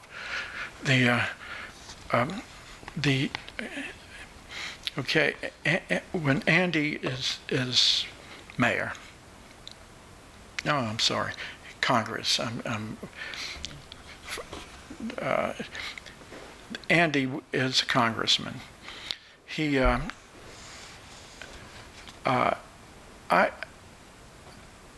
One thing about Andy is that when he was giving a speech, he'd get your opinion and ask your opinion, and especially if there were urban issues, architectural issues, I would give him, I'd give him my opinion, and he was a sponge, and he would interpret it, he would process it through his own consciousness and background, and it would come out vintage Andy Young in just a beautiful way. He gave a speech, talked to him before he gave a speech to American Institute of Architects, and he was just great. I also, about that time, I had done a study. I was part of a team that did a study on rapid transit, and I developed a concept for Atlanta that after visiting Montreal, Toronto, and looking at their systems, that my concept was that rapid transit, the secondary function of transit was as important are more important than the primary function. Primary function is moving people. Secondary functions is creating jobs, connecting people to jobs, and creating a higher density living environment. Today that's called transit-oriented development, and now it's a new urbanist term. But Andy really liked the concept of transit as a development tool. And I helped him write the Young Amendment. In fact, myself and some others wrote the Young Amendment, and it was that there could be funding for planning around rapid transit stations and also funding for development around transit stations. Andy said that he was a freshman and his colleagues really didn't know what he's talking about, and because they liked him, they passed it. And it's been a very significant piece of legislation that's helped transits all over the country. And how did it operate in Atlanta? Well, they got extra they got funding for planning around the stations and for some of the development around stations, but mostly for planning around stations.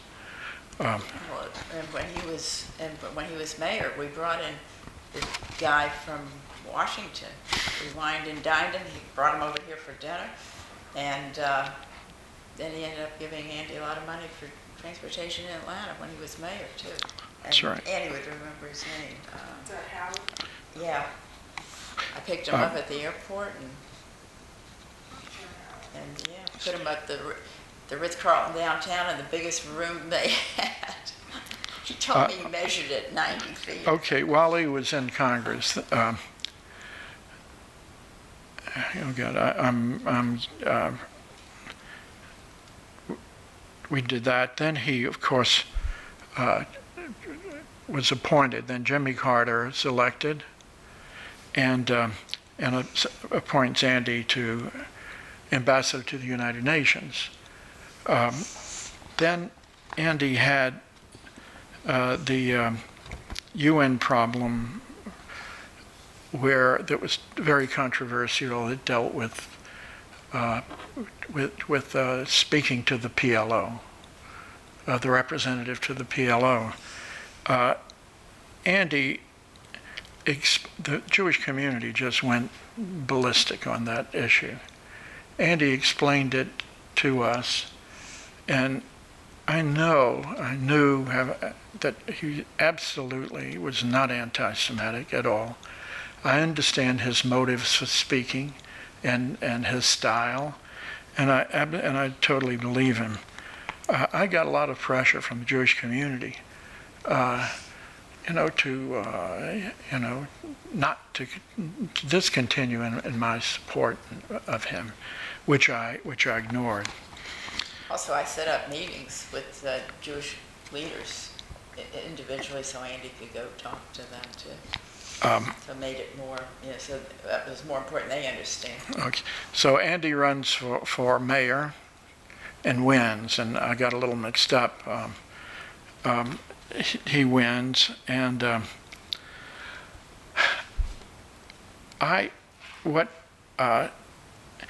first thing what I asked him, what I was terribly interested in, was the resurrection of underground Atlanta.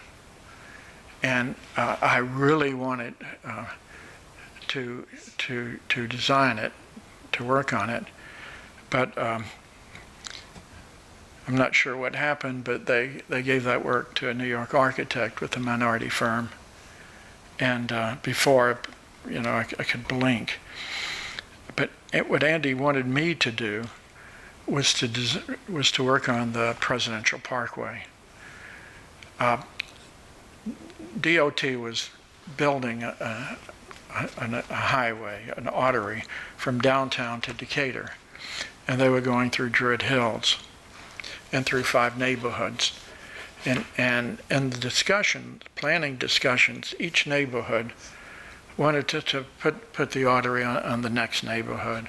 Inman Park wanted to put it on Druid Hills, and Druid Hills wanted to put it in the old Fourth Ward, so that they just couldn't reach it. It was a total impasse. So Andy asked me just to design it, to work for DOT to design it.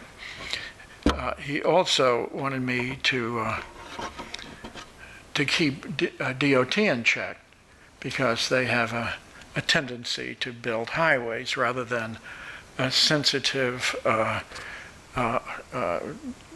multimodal arteries. I had in the past designed the Pensacola Bayshore Scenic Parkway. It was a historic highway through the historic area, and so I had some credentials for doing that. I put together an interdisciplinary team and a design, and this became the most controversial issue in the history of Atlanta, Presidential Parkway. I guess I attended over 70 meetings with the community. Andy attended 40.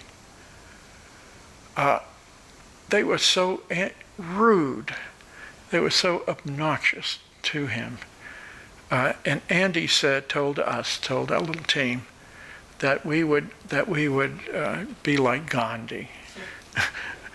we would agree and take it and be gentlemanly about it. And little 5 points. We had a meeting in a restaurant, and people were sitting there with placards sitting there.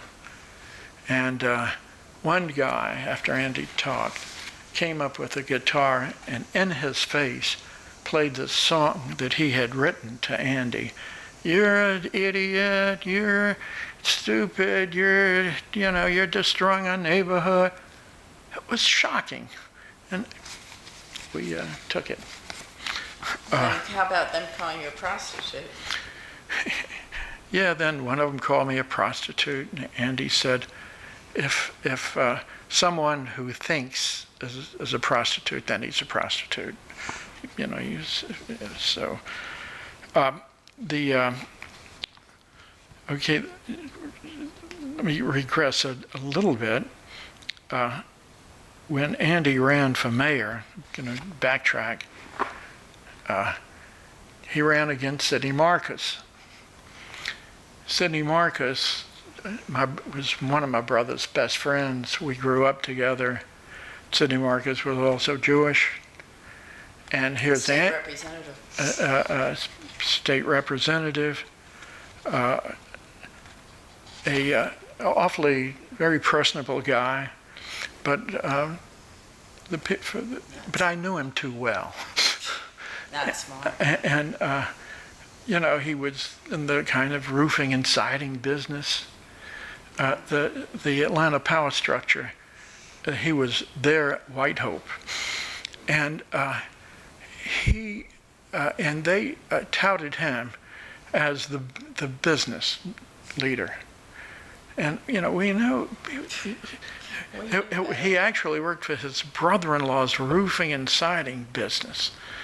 And when he got the job as a state rep, the family was thrilled. So they had a real job. So then, that was part-time. So then, again, I get great pressure from the Jewish community not to support him and so on, which I resisted.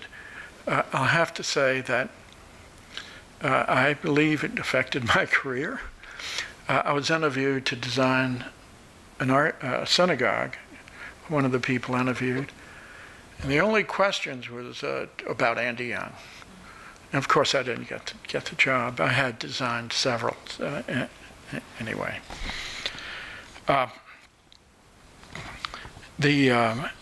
Part of it was me too, because I had opened up Zabin Park on Saturday. They weren't thrilled over that either. But it was the right thing to do.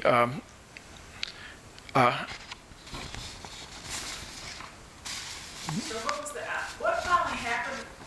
Finish the story on the Parkway, because you did a design, but that was not the one that was built. Oh yeah, no. Go back and tell about Portman. Go back. Just tell the whole Parkway story so they get clear on it. It's forever. I was really involved. I was a real neighborhood advocate, and I did a lot of advocacy, and the young people in my office came in and said, you know, the governor wants John Portman to design this great park facility. And in fact, he did design. The governor gave him $400,000. It's still a lot of money to design this thing, and it was just everything he could think of. He put in this park. It was overkill, and it was just unbelievably active, and neighbors didn't like it, and so they came to me and they said, Paul, we want you to chair Great Park, our committee, our task force. I said, no, it's too controversial. And they said, well, that's what happens when you get middle age. You lose your idealism. And I said, I accept. Really? So we had a meeting with Portman. By the way, I worked for Portman when he was a three-man office. I worked there one summer, and I knew him. And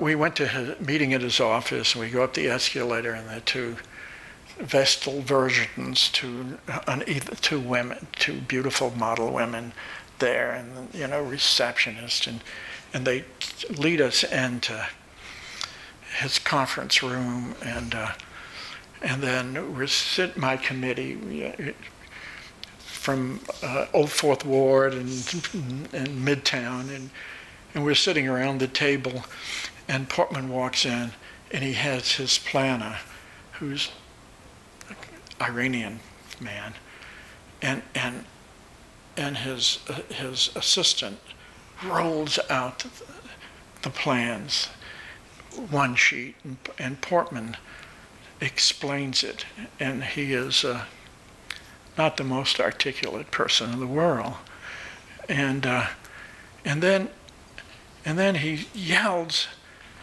at Farouk.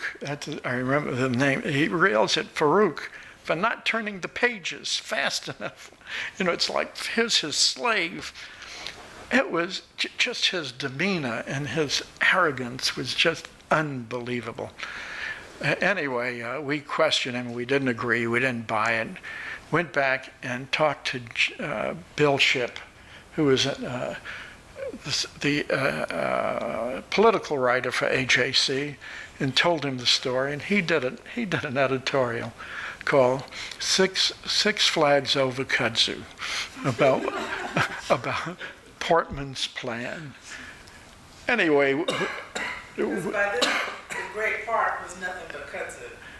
Right. Anyway, we got Portman's plan defeated. Okay. Then Andy gets elected, and then we start, and then he has me design the thing. So here I am, the great villain, the turncoat, and it was I really did not want to do that.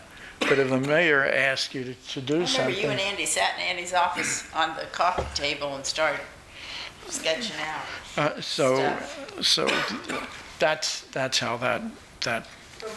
So then you designed that. Yeah. It had a road and bike trails, but that's not ultimately what got built, though, right? No. That plan was rejected somehow, and then they did another plan was done, and the plan was rather than 2 lanes, it was 1 lane, and the work I did, a lot of it stayed. I designed the bicycle trail. I designed the bridges. I designed the shelter, the crazy shelter, ice shelter. That Jim Kennedy still has a fit over. And one thing I had pedestrian separation over Moreland Highland Avenue for the bicycle trail. It was built, and it was torn down, demolished. Now they wish they had it back, for that bicycle link to continue. Anyway, There was a meeting that's down what at happened. the Civic Center. It was Oh. it was DOT and the people. And so, and Paul had to speak there, 3,000 people. And then when Paul got up to speak, the people had placards that said liar, liar on them. Every person had a liar sign. When he got up to speak. And Elisa was home from college, getting setting or something, and she had been watching TV, and she called us, and she said, I'm coming down there. She was so upset over what had happened with Paul. She said, and I'm going to speak. And I said, oh my God. I said, you just don't know what you're getting yourself into. I said, I wouldn't do that if I were you. So, because it was all the Emory people, the doctors and their whole organization that were against him. So anyway, she signed up to speak. Well, we didn't have a clue. So she spoke, and then this doctor got up and said, he put you up to that. He put you up to that. And anyway, she gave her speech. I was so nervous, I don't remember what it was. And then she sits down. And I said, they're not finished with you. You wait. They're going to be all over you. So then this guy started in on her again. And she said, listen, sweetie. And she started talking to him, and I'm dying. I said, how in the world, why did you call him Sweetie? She said, well, my sorority sister said if you don't know their name, you just call them Sweetie. Well, They loved her. at any rate, that was... So what was the reason for tearing, because I recently, had problem, that intersection is so dangerous. Because they wanted to destroy...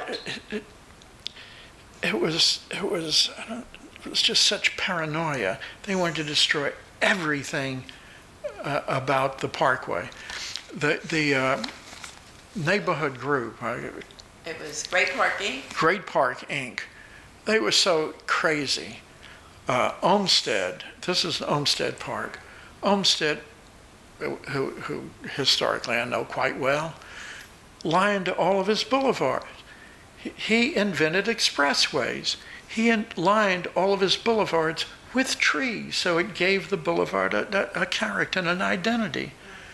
Well, they didn't want that because it would bring attention to the road.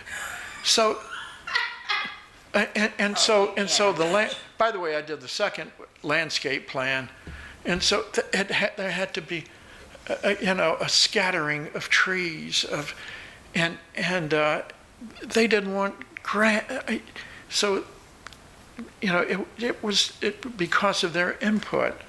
It was a terrible landscape plan. This was just a schizophrenic, paranoid community. Part of the problem in my opinion, is that Paul did have a great plan, but the people were so opposed to DOT nor trusted them that they opposed everything, thinking Paul was part of that DOT. Also I'll have to tell you, I know their strategy. they just didn't And by the way, they were the best organized, the strongest, the most well-funded neighborhood group in the history of Atlanta. They were just... They changed a Volvo to a tree. They were just fantastic. But their philosophy was everything we did, everything we said was wrong. It was like a Republican strategy.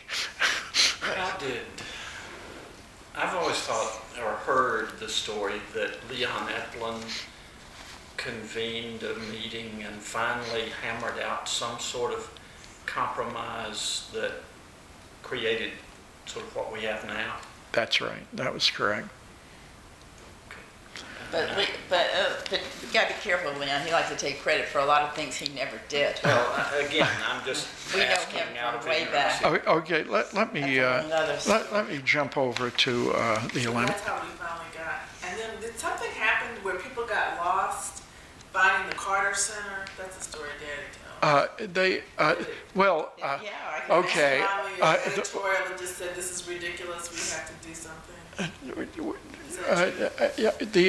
One of the roles of the Parkway was to take people from the expressway to the Carter Center, to a major, tourist destination. The people hated Carter. Oh. It was just Paul and Carter would talk, because they're coming from the same page, and Carter Okay. knew how frustrated Paul was, and Paul knew how frustrated Carter was. It was just. And then how about when they decided there was the landscape people? They decided they were going to put in wildflowers. Remember, it all looked like weeds. All over the okay. It was just endless. Endless. Any more questions on the? Oh God. It was. I guess that went on. That whole issue went on for about 7 years. So it was very. Again, that did not help my career. Because people on that committee were involved in Atlanta Public School and Board of Regents and so on. Never got any schoolwork. Never got any college work. It's because of my damn idealism. Okay. Then after we got the Olympics, Carol and I went to. Carol was really involved in travel around, with all of the committees trying to get the Olympics. I have to say that the Olympic Committee, with Andy as its leader, I thought, just did the most incredible job in entertaining the IOC, and just their strategies were brilliant and personal, and Atlanta did things no other city did. So we got the Olympics, and we went to Tokyo. About 250 or 70, 300 people from Atlanta paid their way to go to Tokyo to be there to see if we would get the Olympics. I thought we were going there to lobby, but Billy Payne wanted to have a show of force, okay? We get there, and he tells the group, do not talk to any IOC members. I had made friends. So Carol had made friends with a lot of the IOC members, and one was the Egyptian representative, an old man. He had written a book about sports, and a dear, sweet old man. And we were invited to his suite with his sons were there. And we talked to him, and we just had a wonderful meeting. Gave me his book. He loved Carol. And Billy Payne either saw us with him or... And word got back that we talked to an IOC member, and he was pissed off. And I... He had a fit. Anyway, later, I don't know if it's his doing or what, but of course I didn't get any Olympic work. Although you did pro bono work. Okay, but then we get back, and Atlanta is competing for grants, to do different parts of the Olympic venues. And I came up with the idea. It occurred to me that where the basketball, where the the center of the Olympics, the center venue, that's the World Congress Center. World Congress Center.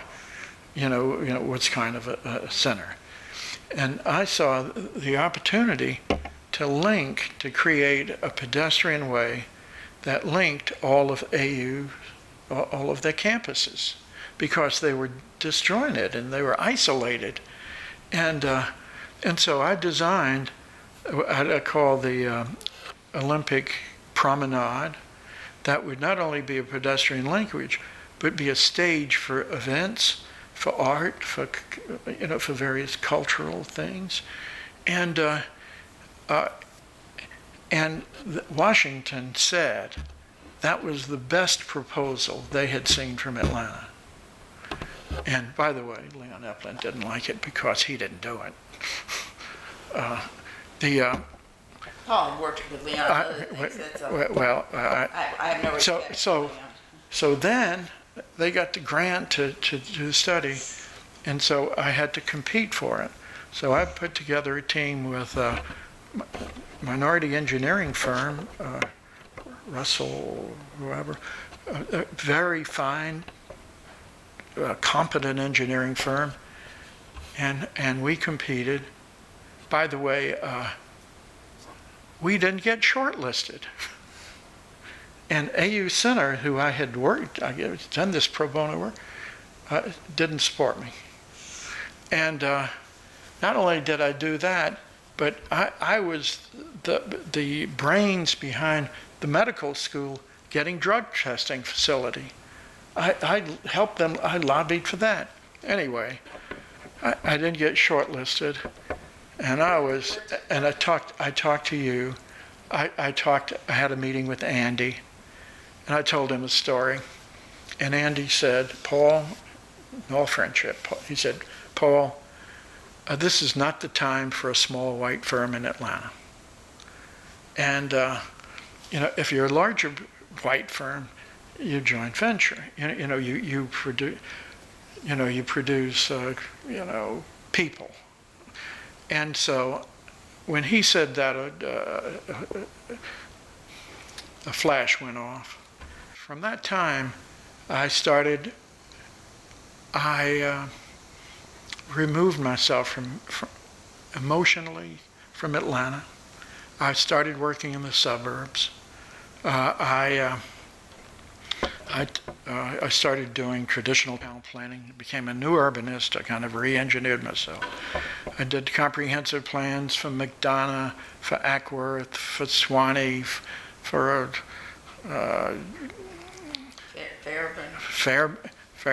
Fairbairn, and that was, and that's Sharpsburg, and that's kind of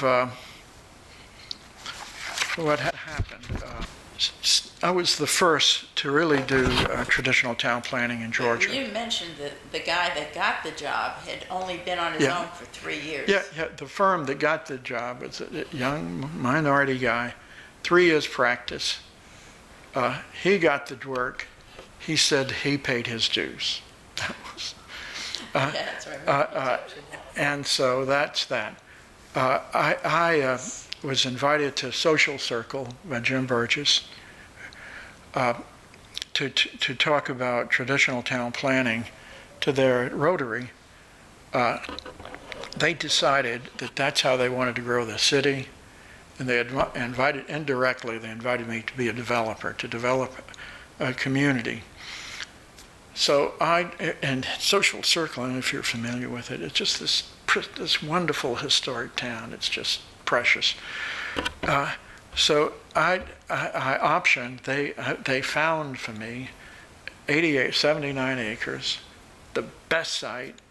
I optioned it, and I did a plan with, no compromises. 11 parks, 11 squares, mixed use, all kinds of options for living. And I was telling Andy about it, and Andy said, I want to invest in it. I did not ask him for money. And so he said, I'll invest $50,000. But he got 25, and he got, who always works with Andy? The woman.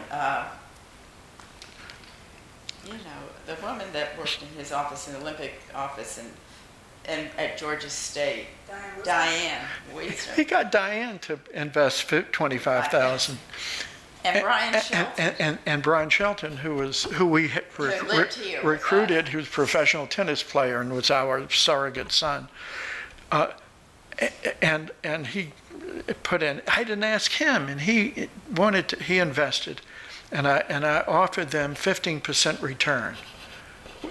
I guaranteed 15% return on their investment.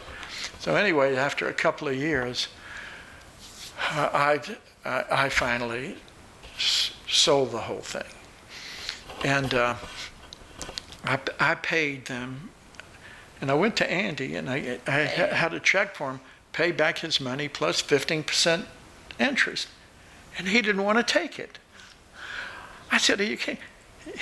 He was not used to people who he had lent. He had lent Money. a lot of friends, a lot of Ever pay him back? people money who never paid him back. He didn't want to take. I absolutely insisted that He took it. that he take it. And of course, then He said it was the first time anyone had ever paid him back. But Andy had just very little use for money. Money was just not important to him. I thought it was just an incredible We used to go out so. You did do the city hall, Huh? You did do. Yeah. Yeah. Oh, okay. Thank That was. Thank you. Say something about that.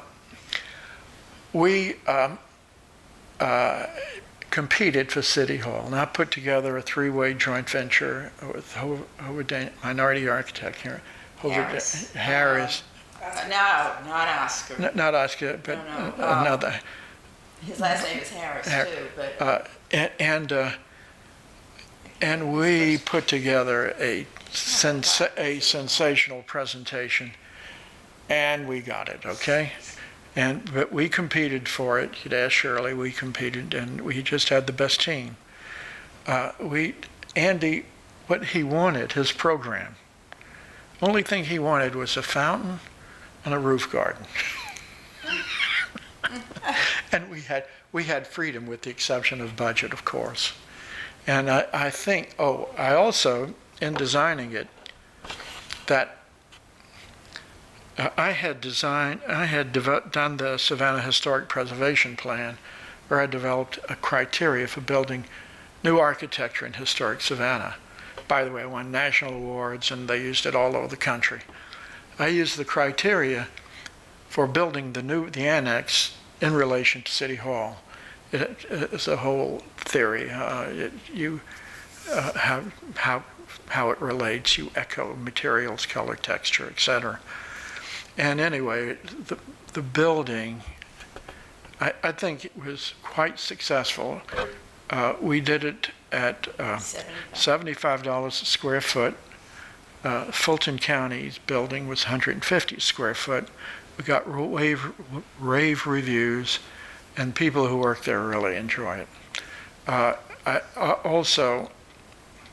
The concept was the center space was the living room of the city. It was designed for multiple functions, and it was. Anyway, I could go in forever on the concept, you but restored the old. Well, say something about the concept. The concept was the first floor. The first floor was serving the public, where you pay bills. The second floor was building the city. There was, on one side was city. City council. No. The second floor was governing the city. Mayor's office on one side, office of the mayor on one side, city council on the other, with the council chamber in the center, and then circulation spaces around for lobbying and caucusing. Council chamber was round where everyone could see each other. It was round to embrace the sense of empathy and to bring people closer to government. The third floor was building the city, building department, planning, and the last was engineering. I put the cafeteria on the sort of penthouse overlooking with an incredible view of downtown. The mayor's office overlooked downtown. So anyway, that was basically the concept. Also, Andy's office wasn't huge. It wasn't a... Yeah, there was a ceremonial office, still wasn't gigantic, and then his working office was, small and functional. And he had a private bathroom. And so it was done with certain sense of scale and reasonableness. Had his own conference room. By the way, we were within budget and on time, and Russell Herman's did the construction with Bob with Holder. So it was a very good experience Well, also, for everybody. but what was interesting, we were in the old building first until the new one was done, and then we moved over. And when we moved over, people loved it so much that the women and men started dressing better because they felt good in this new space. I couldn't get over it. Before they were okay, but now they were really dressing to come to work because they were in a new environment, made them feel better. It was amazing to me, the reaction it got.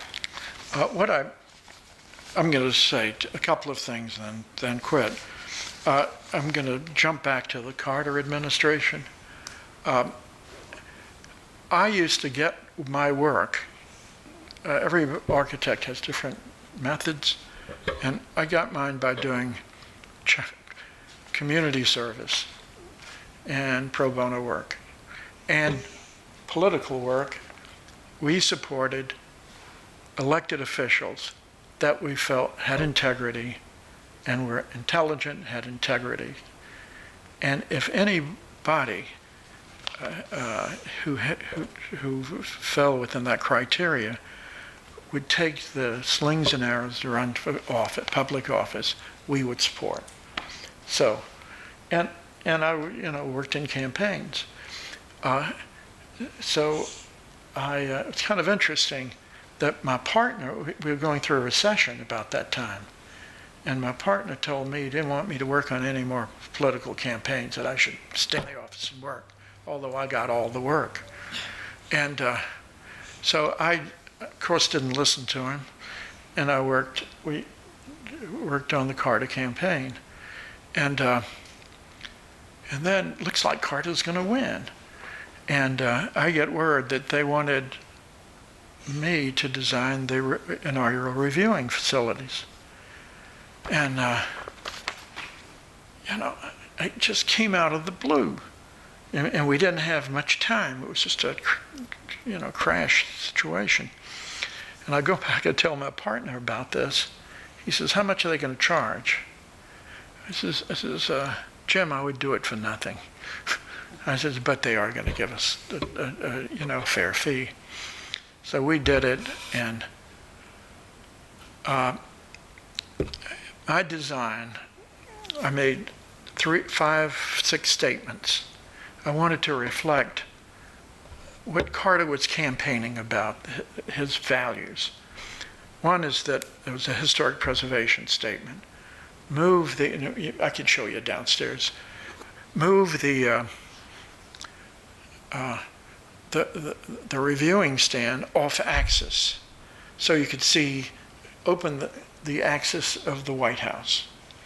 Turned it at a 45-degree angle so that to create more empathy between the president and the parade, so it wasn't a militaristic left face. They could see each other. It was smaller and lower, a statement in economy. These things used to cost over $1 million, then they would destroy them. Ours was smaller. A statement in environment. The substructure was steel, so it could be recycled.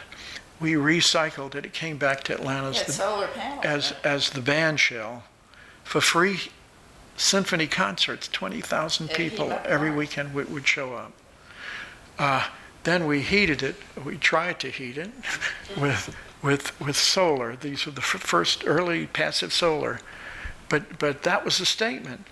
And the last statement was that, I made it accessible to the disabled community, to handicapped. There's usually across from the reviewing stand that's VIP seating. I put everybody in normal seating, normal bleachers, so I could have room for disabled to have a platform on the first row. Also, we reserve space at the J. Edgar Hoover building for people, disabled people that weren't VIPs. And then designed a delivery system for them to to be dropped off. So I understand about 20,000 disabled people attended the inauguration. This was the first inauguration in history that was accessible. And He got letters from military people that were disabled, had never been to an army. and when Carter, started walking, they went crazy at the Hoover Building. Anyway, that was, by the way, one of the career heights of my career. Designing City Hall was another, thanks to Andy. And then when Reagan went in, he got a call from the Reagan people saying, we want to use your design. The only thing is you can't tell the media. He says, be my guest. Okay. What I'd like to say a few personal things. One is I did design Andy's jacuzzi and deck. By the way, we used to go to parties, a lot of parties, and at Andy's house and at Sonia's and Walter's, and it just, and when we went into the jacuzzi, Andy wore a Speedo.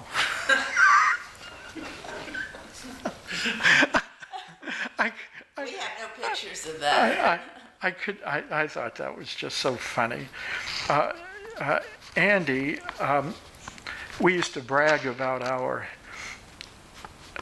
we played a lot of tennis together. And Andy used to, most of the time he won. And he won, and it was kind of interesting because I was better coordinated. It was a reverse stereotype situation that I was always telling. I was better coordinated, but he was smarter. He was a mind game. And he would be. I could.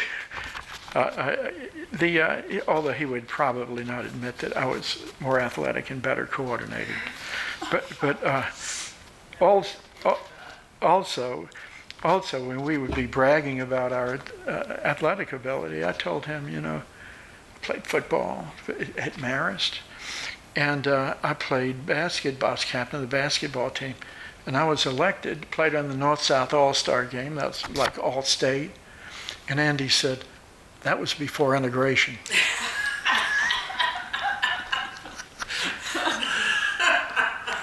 Vintage Andy.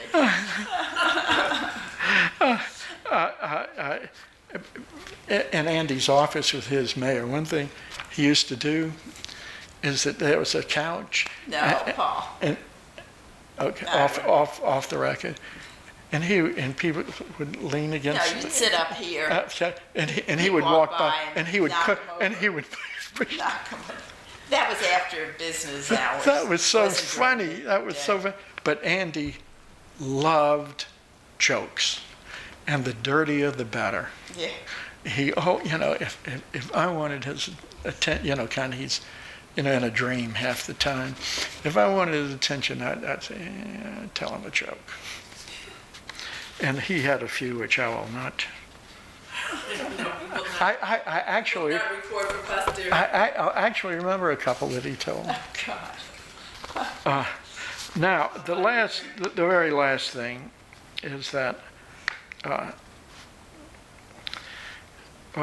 we were talking about religion one day, and Andy said that he could pray in any Protestant church, Catholic church, synagogue, mosque, and he would feel comfortable in either one. I thought that was, just, again, vintage Andy.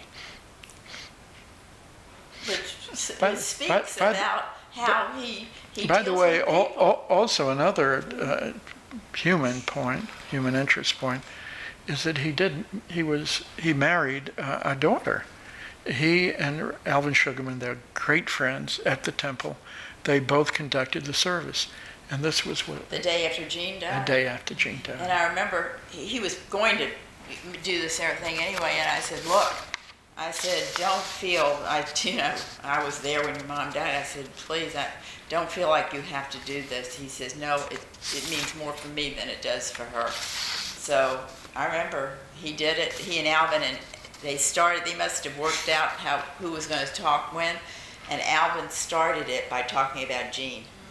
There wasn't a dry eye in the place. I mean, it was just absolutely incredible. One other thing that jumped into my mind is that we were with Andy and Gene right after Dr. King was assassinated. We went to a movie with him 3 days later. And, it was really... And then we went to dinner, and it was really tough. It was tough, and but I just have to say, I have to say that we were in the march. We were honored. It was really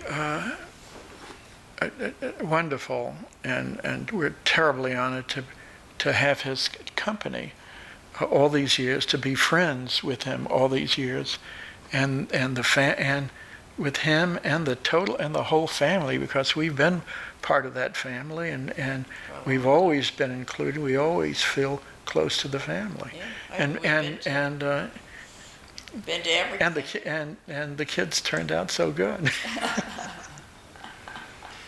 I can remember Andrea.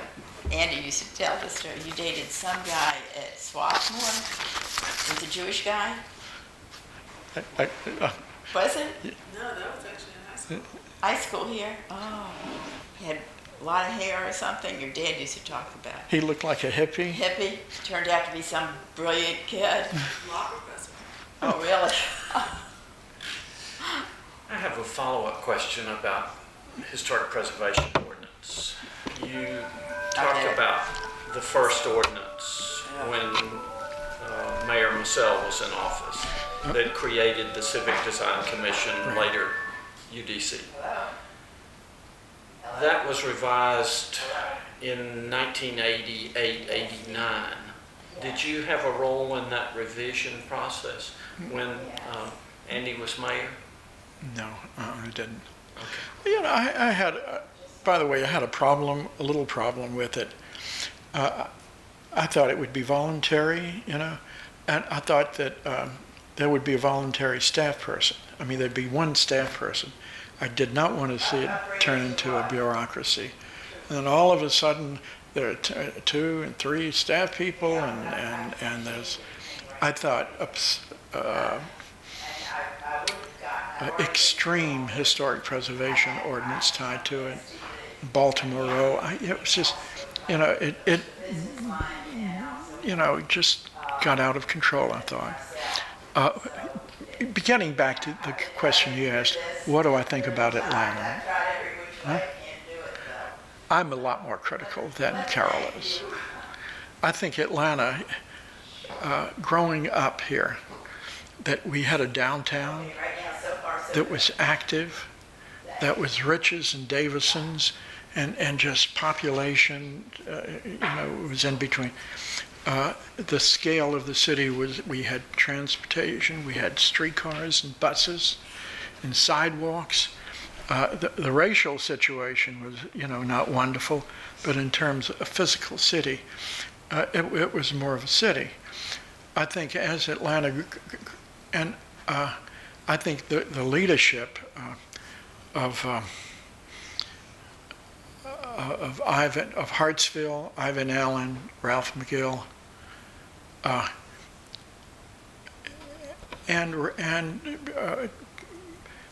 really, and the black-white coalitions. I thought it was a really neat city.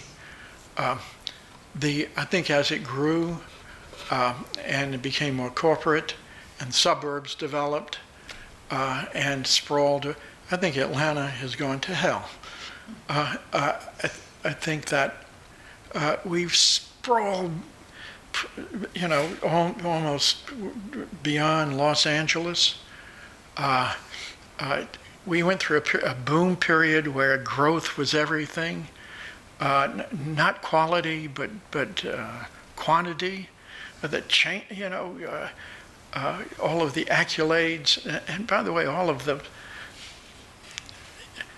calling it I thought, they oversold.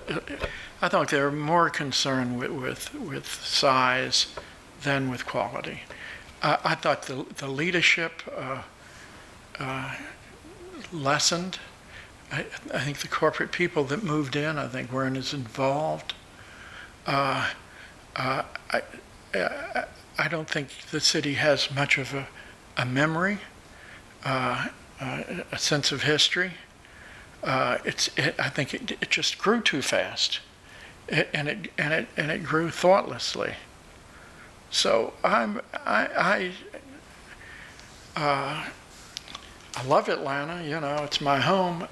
I'm fortunate for our experiences. With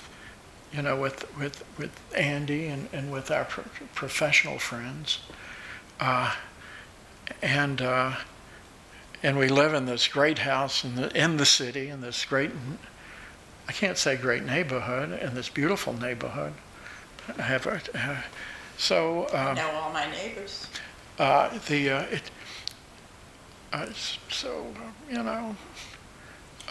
what would you do? I mean, given where we are now, what would make it more? What would make for more quality in the city? But I think, you went to that meeting thing last night, but I think that in Midtown, they have developed a sense of community. Although we have friends who live in Midtown, and they really hardly know their neighbors, and their houses are just up to each other. So I don't know how maybe it takes a person to be like that. I know all my new neighbors who move in because I make it a point. Okay. But I think a sense of community is important in certain areas of Midtown and Grant Park and those areas. They have developed a lot of that, but out in the suburbs, it doesn't really exist. I'm going to tell you, it's given me a minute to think about it. Number one is that there's going to be no more suburban growth. No, it's done. What we have to do, and what Metropolitan Atlanta has to do, is recycle neighborhoods, suburban neighborhoods. One. Two is that I guess around the country there are 5,000 shopping centers that are bankrupt. We have too many strip developments. Look at how many vacancies there are. It was just, they're overbuilt because, and by the way, let me also say that the banks, the lending institutions, are just the most stupid people that have ever walked the earth.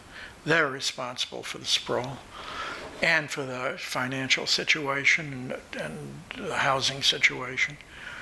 I think that we need to concentrate, to focus on recycling the shopping centers. They're in great locations, and turn them into higher density, walkable, sustainable, mixed-use communities, and that our growth has to take place in the city, on the gray fields, and there not going to be any more green fields, the gray fields and the brown fields. And I think that we need to do some more links on transit, but one stupid thing one thing we did is that when we built transit stations, the Transit Authority, and I think by law, only acquired enough land to build the station.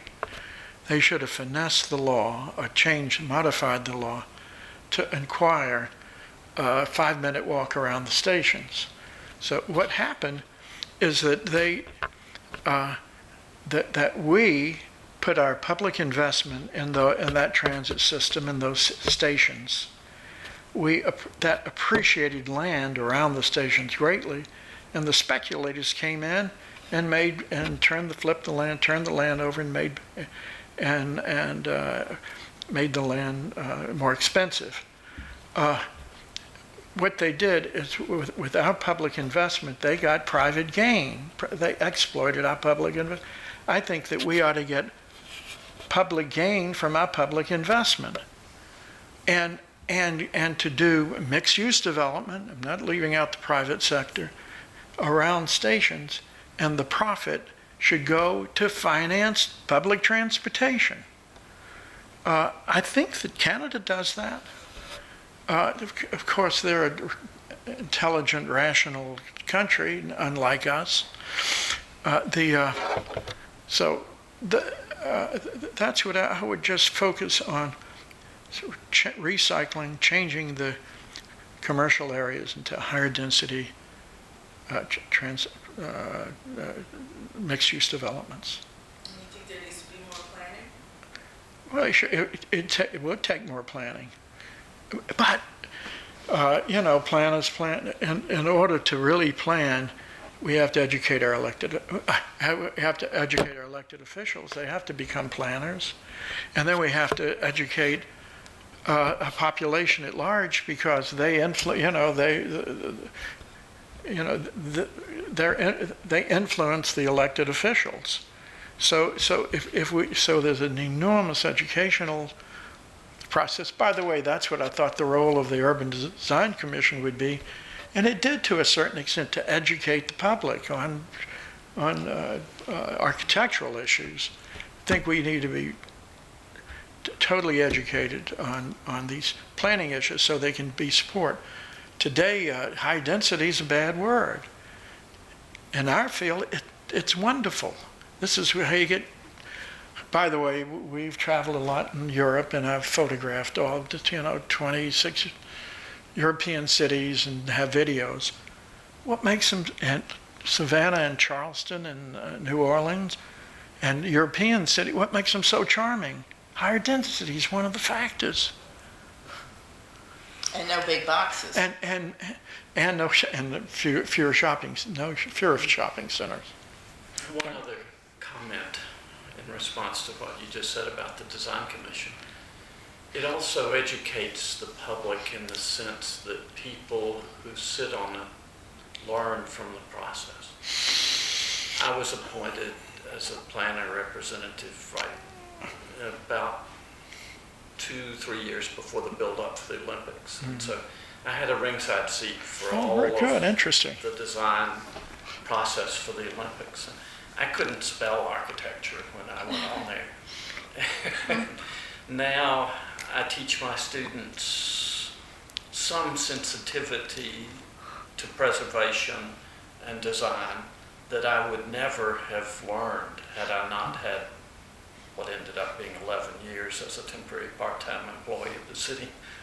That's impressive. And you're commended for that. But you know but one thing though is that one problem I saw, it's interdisciplinary, architect and landscape, this or that. Architects, anybody in the design profession that serves on a commission like that, if he's critical of city work, you review city work, you'll be punished. I mean, or if you agree, if you use it to be agreeable, then you don't have a proper function. But what we have found in the past, we attended this conference, where Dwani was downtown. Mm-hmm. Remember the big conference? Yeah. And developers first, because there was no work, so they came. They wanted to learn about it. But the only politician I saw there was Roy Barnes. The politicians didn't come, and I've seen that over and over again. That they do not come. They're not interested. They're not willing to learn. They think they know everything. No politicians. Now, the second week I attended a meeting, I learned about the power of the Druid Hills Civic Association. I had never seen a community that well. You described it as extremely well organized and very aggressive and well educated and articulate. And anytime there was an issue affecting that community, they turned out in force and they were very effective.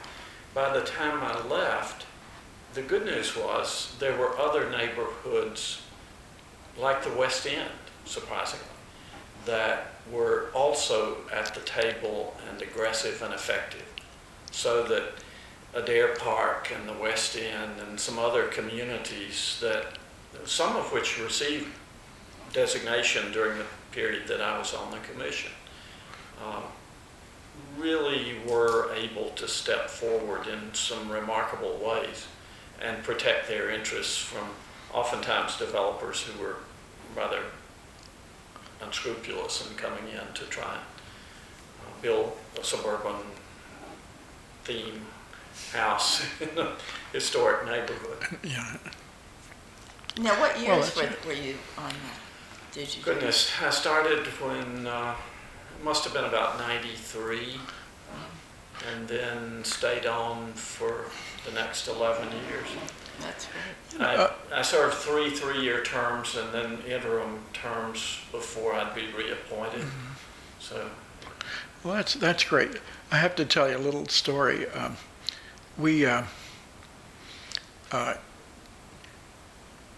This developer from Houston wanted to build. Nasher, Raymond Nasher. Raymond Nasher. That's why it beats me. I don't know. Raymond Nasher wanted to build a monstrous high-rise very close to the Capitol. And he had, Cecil Alexander I had worked for him. It was his architect. And this is going to be the tallest building in Atlanta. And also, Raymond Nasher was going to give Atlanta a Hepworth sculpture, Barbara Hepworth sculpture. That was and so my commission, I guess I was chairman, and so I absolutely opposed that. And the way I opposed it is that I drafted an ordinance. I got to do a height restriction on 1,000 feet from the state capitol, that no building shall be built higher than the dome. And Cecil and Nasher, they went bananas. But yeah, what about your presentation? Oh yeah. And so I had a presentation where I had a drawing of their building and a drawing of the state capitol. This was the capitol, and I unfolded, and it was a skinny drawing. And I unfolded their building.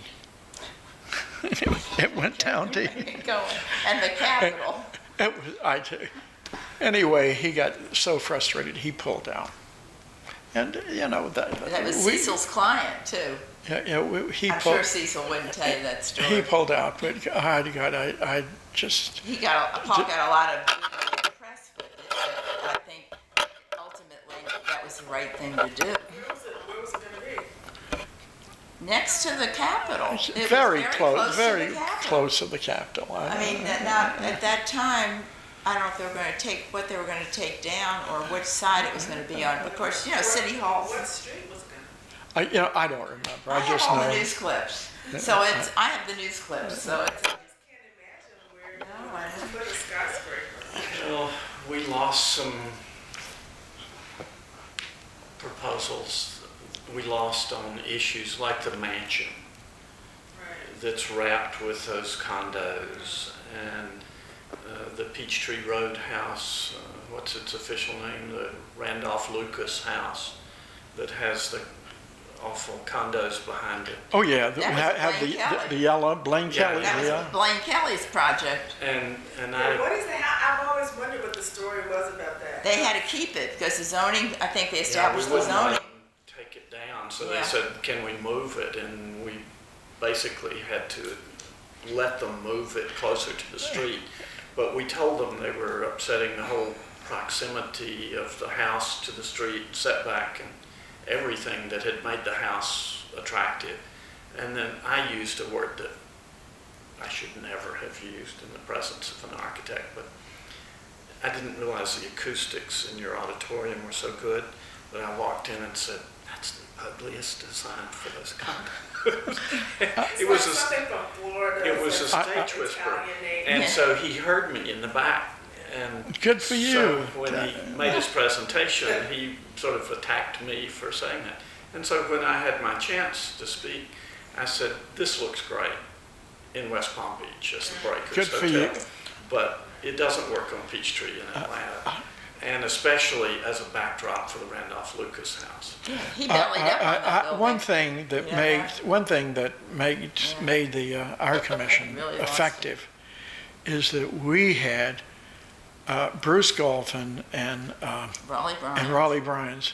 We had two very, very intelligent journalists, and so And Reese Cleghorn. you know, we fought Gulf Oil. You know, where Peachtree and West Peachtree split. You know, where they wanted to put a filling station there, and we fought them, and we won.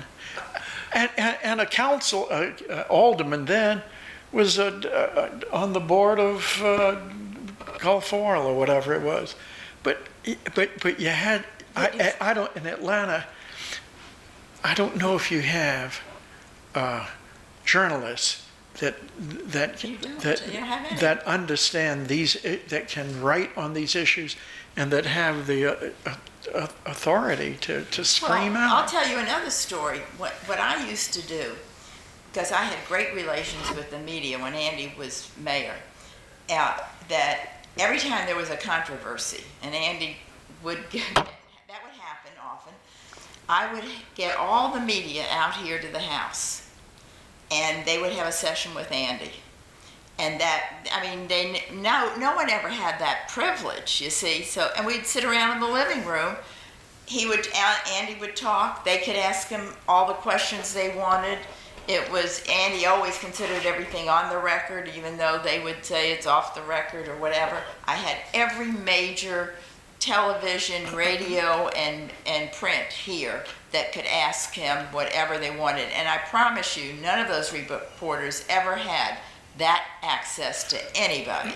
But I set it up all the time, every time there was something that happened. Also, So- Andy, interestingly, Andy told us, told staff, Carol, and Offenberger, never Andy never lie to the press. Tom Offenberger is the one who told us that. Tom said, never lie to the press. But be honest with whatever you tell them. And that was from Andy, though. That was from Tom Offenberger. I'm trying to give Andy credit. Well, no, it was Tom Offenberger, because Tom was his press secretary. Yeah.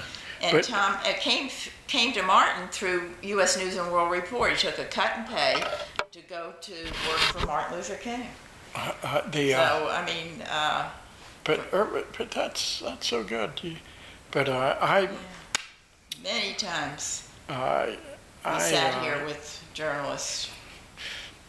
But you have that commission has to be controversial to be effective. You have to have some guts. We had Rick Allen on there as a member of the commission for a brief period. Yeah, good guy. But then he left town and moved to Minnesota. He's actually got a place in Atlanta. Is he back? Well, yeah, we saw him not too long. We're good friends with him. Haven't seen him in years. I know, because he's not out there. Yeah. But no, he does have a place here. He and Lynn moved back. But I think they... So how was he they as a might have sold member? their- He was good. My book came out when he was on the commission. And he told me very honestly that he bought it to see what I'd said about it. What's the name of your book? It's called Southern Hospitality, and it's tourism and the growth of Atlanta. Oh, The very role, interesting. it's sort of looking at the history of the city In terms of tourism. in terms of its growth as a convention tourism site. Interesting. You know what Rick's background is. Do you know? His father invented roll-on deodorant. Really? Yeah. So Rick really never had to work ever in life, but he did. But and you would really not know what he had in just knowing him. But no, Rick's independently wealthy. When I saw his home in Montana in Architectural Digest, Yeah. I knew there was something up. They had a beautiful home here too. But he was, I mean, he and He's a nice, they're both a nice really couple, nice people. and not, you really, he Well, doesn't wear.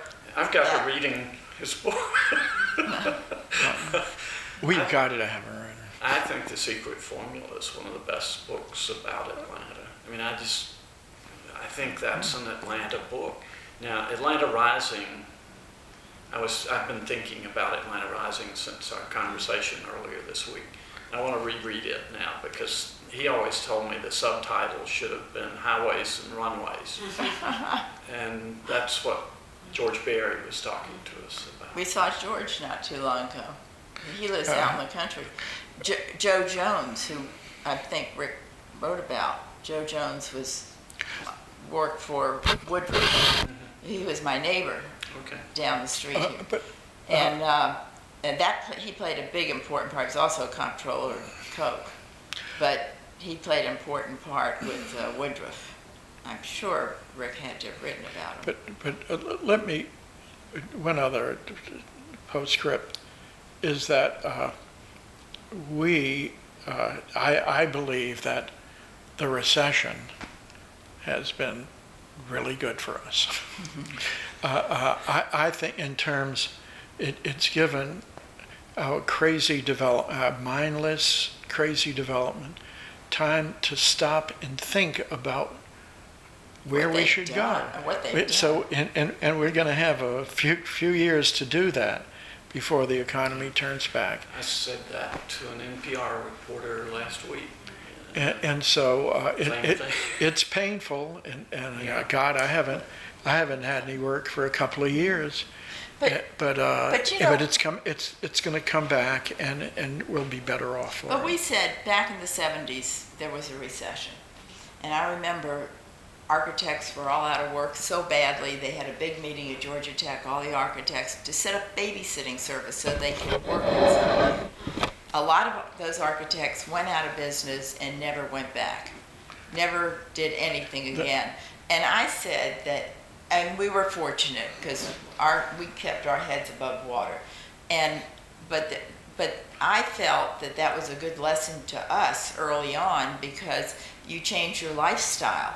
I mean, there were things we learned from it, and I tell my kids, during this time, I said you will learn something from this time that you'll keep, with you. Because it's the only way you'll learn. I can tell you about it, not going to mean anything until you actually go through it. The national unemployment rate for architects is 40% unemployment. In Atlanta, it's 70%. I have a neighbor 2 or 3 doors down that's a young Georgia Tech grad. Very fine person. She got a good deal when she bought into our complex. And then laid off, and she's offered to walk dogs or whatever. Yeah, we meet with a bunch of these young people. Oh, which is one more story. Early on, Andy and Jean asked me to talk to Lisa. She was thinking about going to architecture school, and we sat on that right here, and I told her,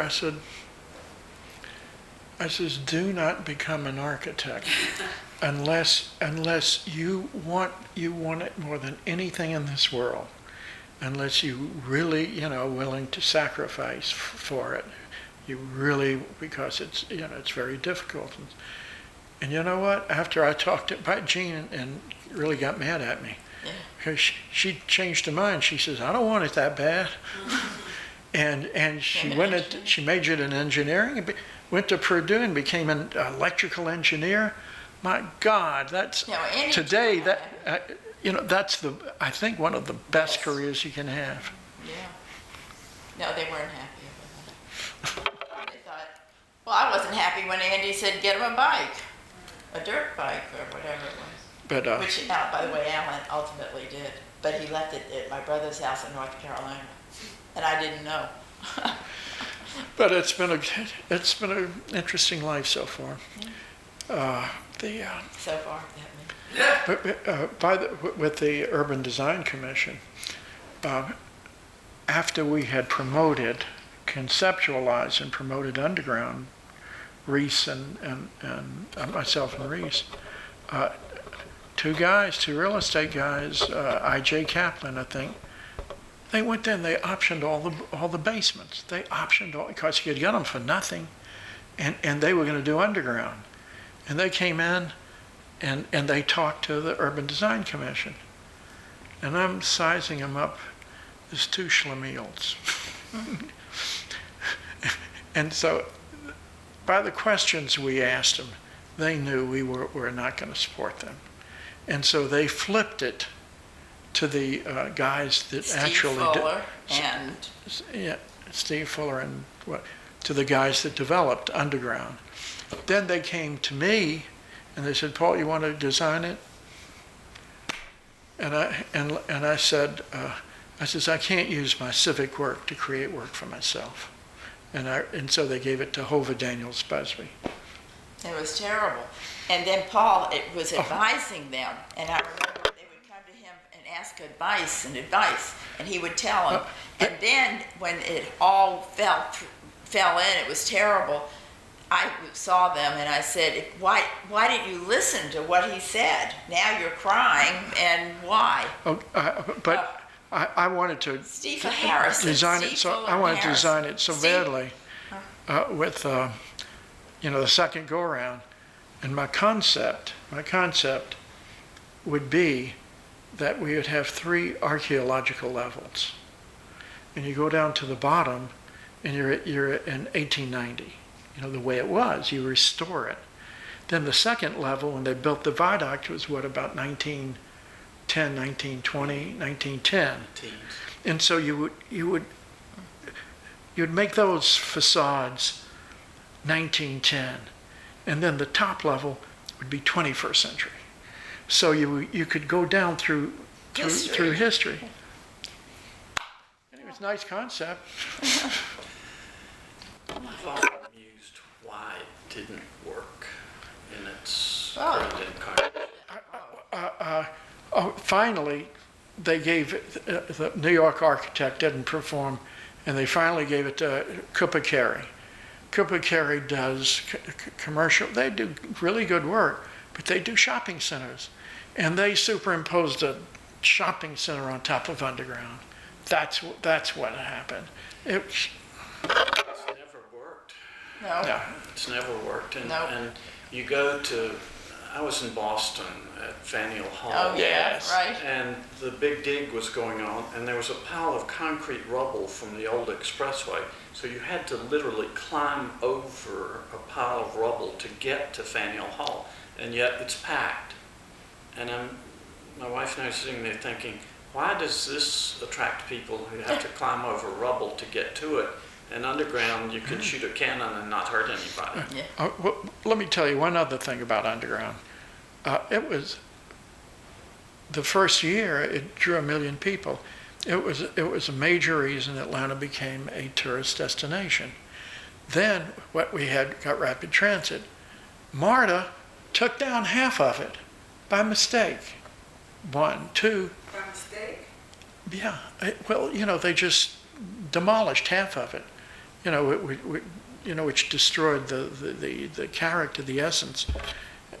2 is that I heard, and you might check this out, that Maynard got pissed off at the owners. They had all these owners down there, they had multiple owners, and they had a hot fight, and he withdrew garbage collection and police protection. And so it was half the character. Other things were happening in Atlanta, and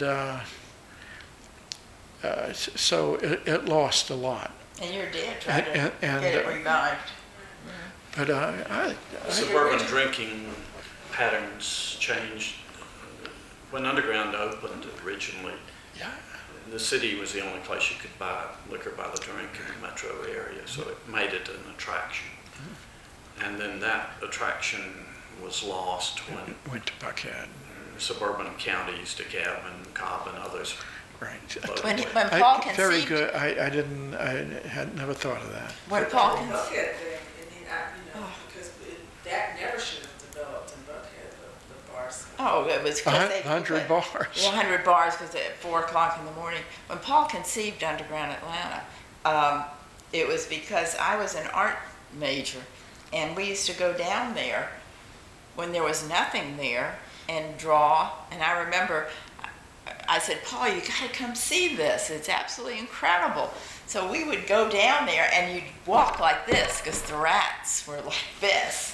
And you'd walk through, and Paul used to say, you know, one day I'm going to get something done down here. And that's when he started talking to Reese Cleghorn, who was associate editor of the Journal, and they start doing columns about it. And we became just best friends till he died. Best friends, yeah. He just passed away. You know, there was one building, one down there, and you see the kind of brick up this, and then the brick changes. Well, where it changes is where Sherman burned down the buildings.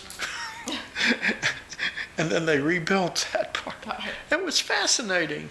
You would think that now with all the students, that sometimes something could. If we don't build dorms right. over it, I don't think it's got much of a future. We've tried everything. I keep suggesting we put all the strip clubs down there. I had. Paul suggested. No, Well, that's something. I suggested It is revenue generating. where the rapid transit is, it's that station by the Five. not 5 Points, but Trinity. No, where the jail is. Garnett Street Station. There's a concrete,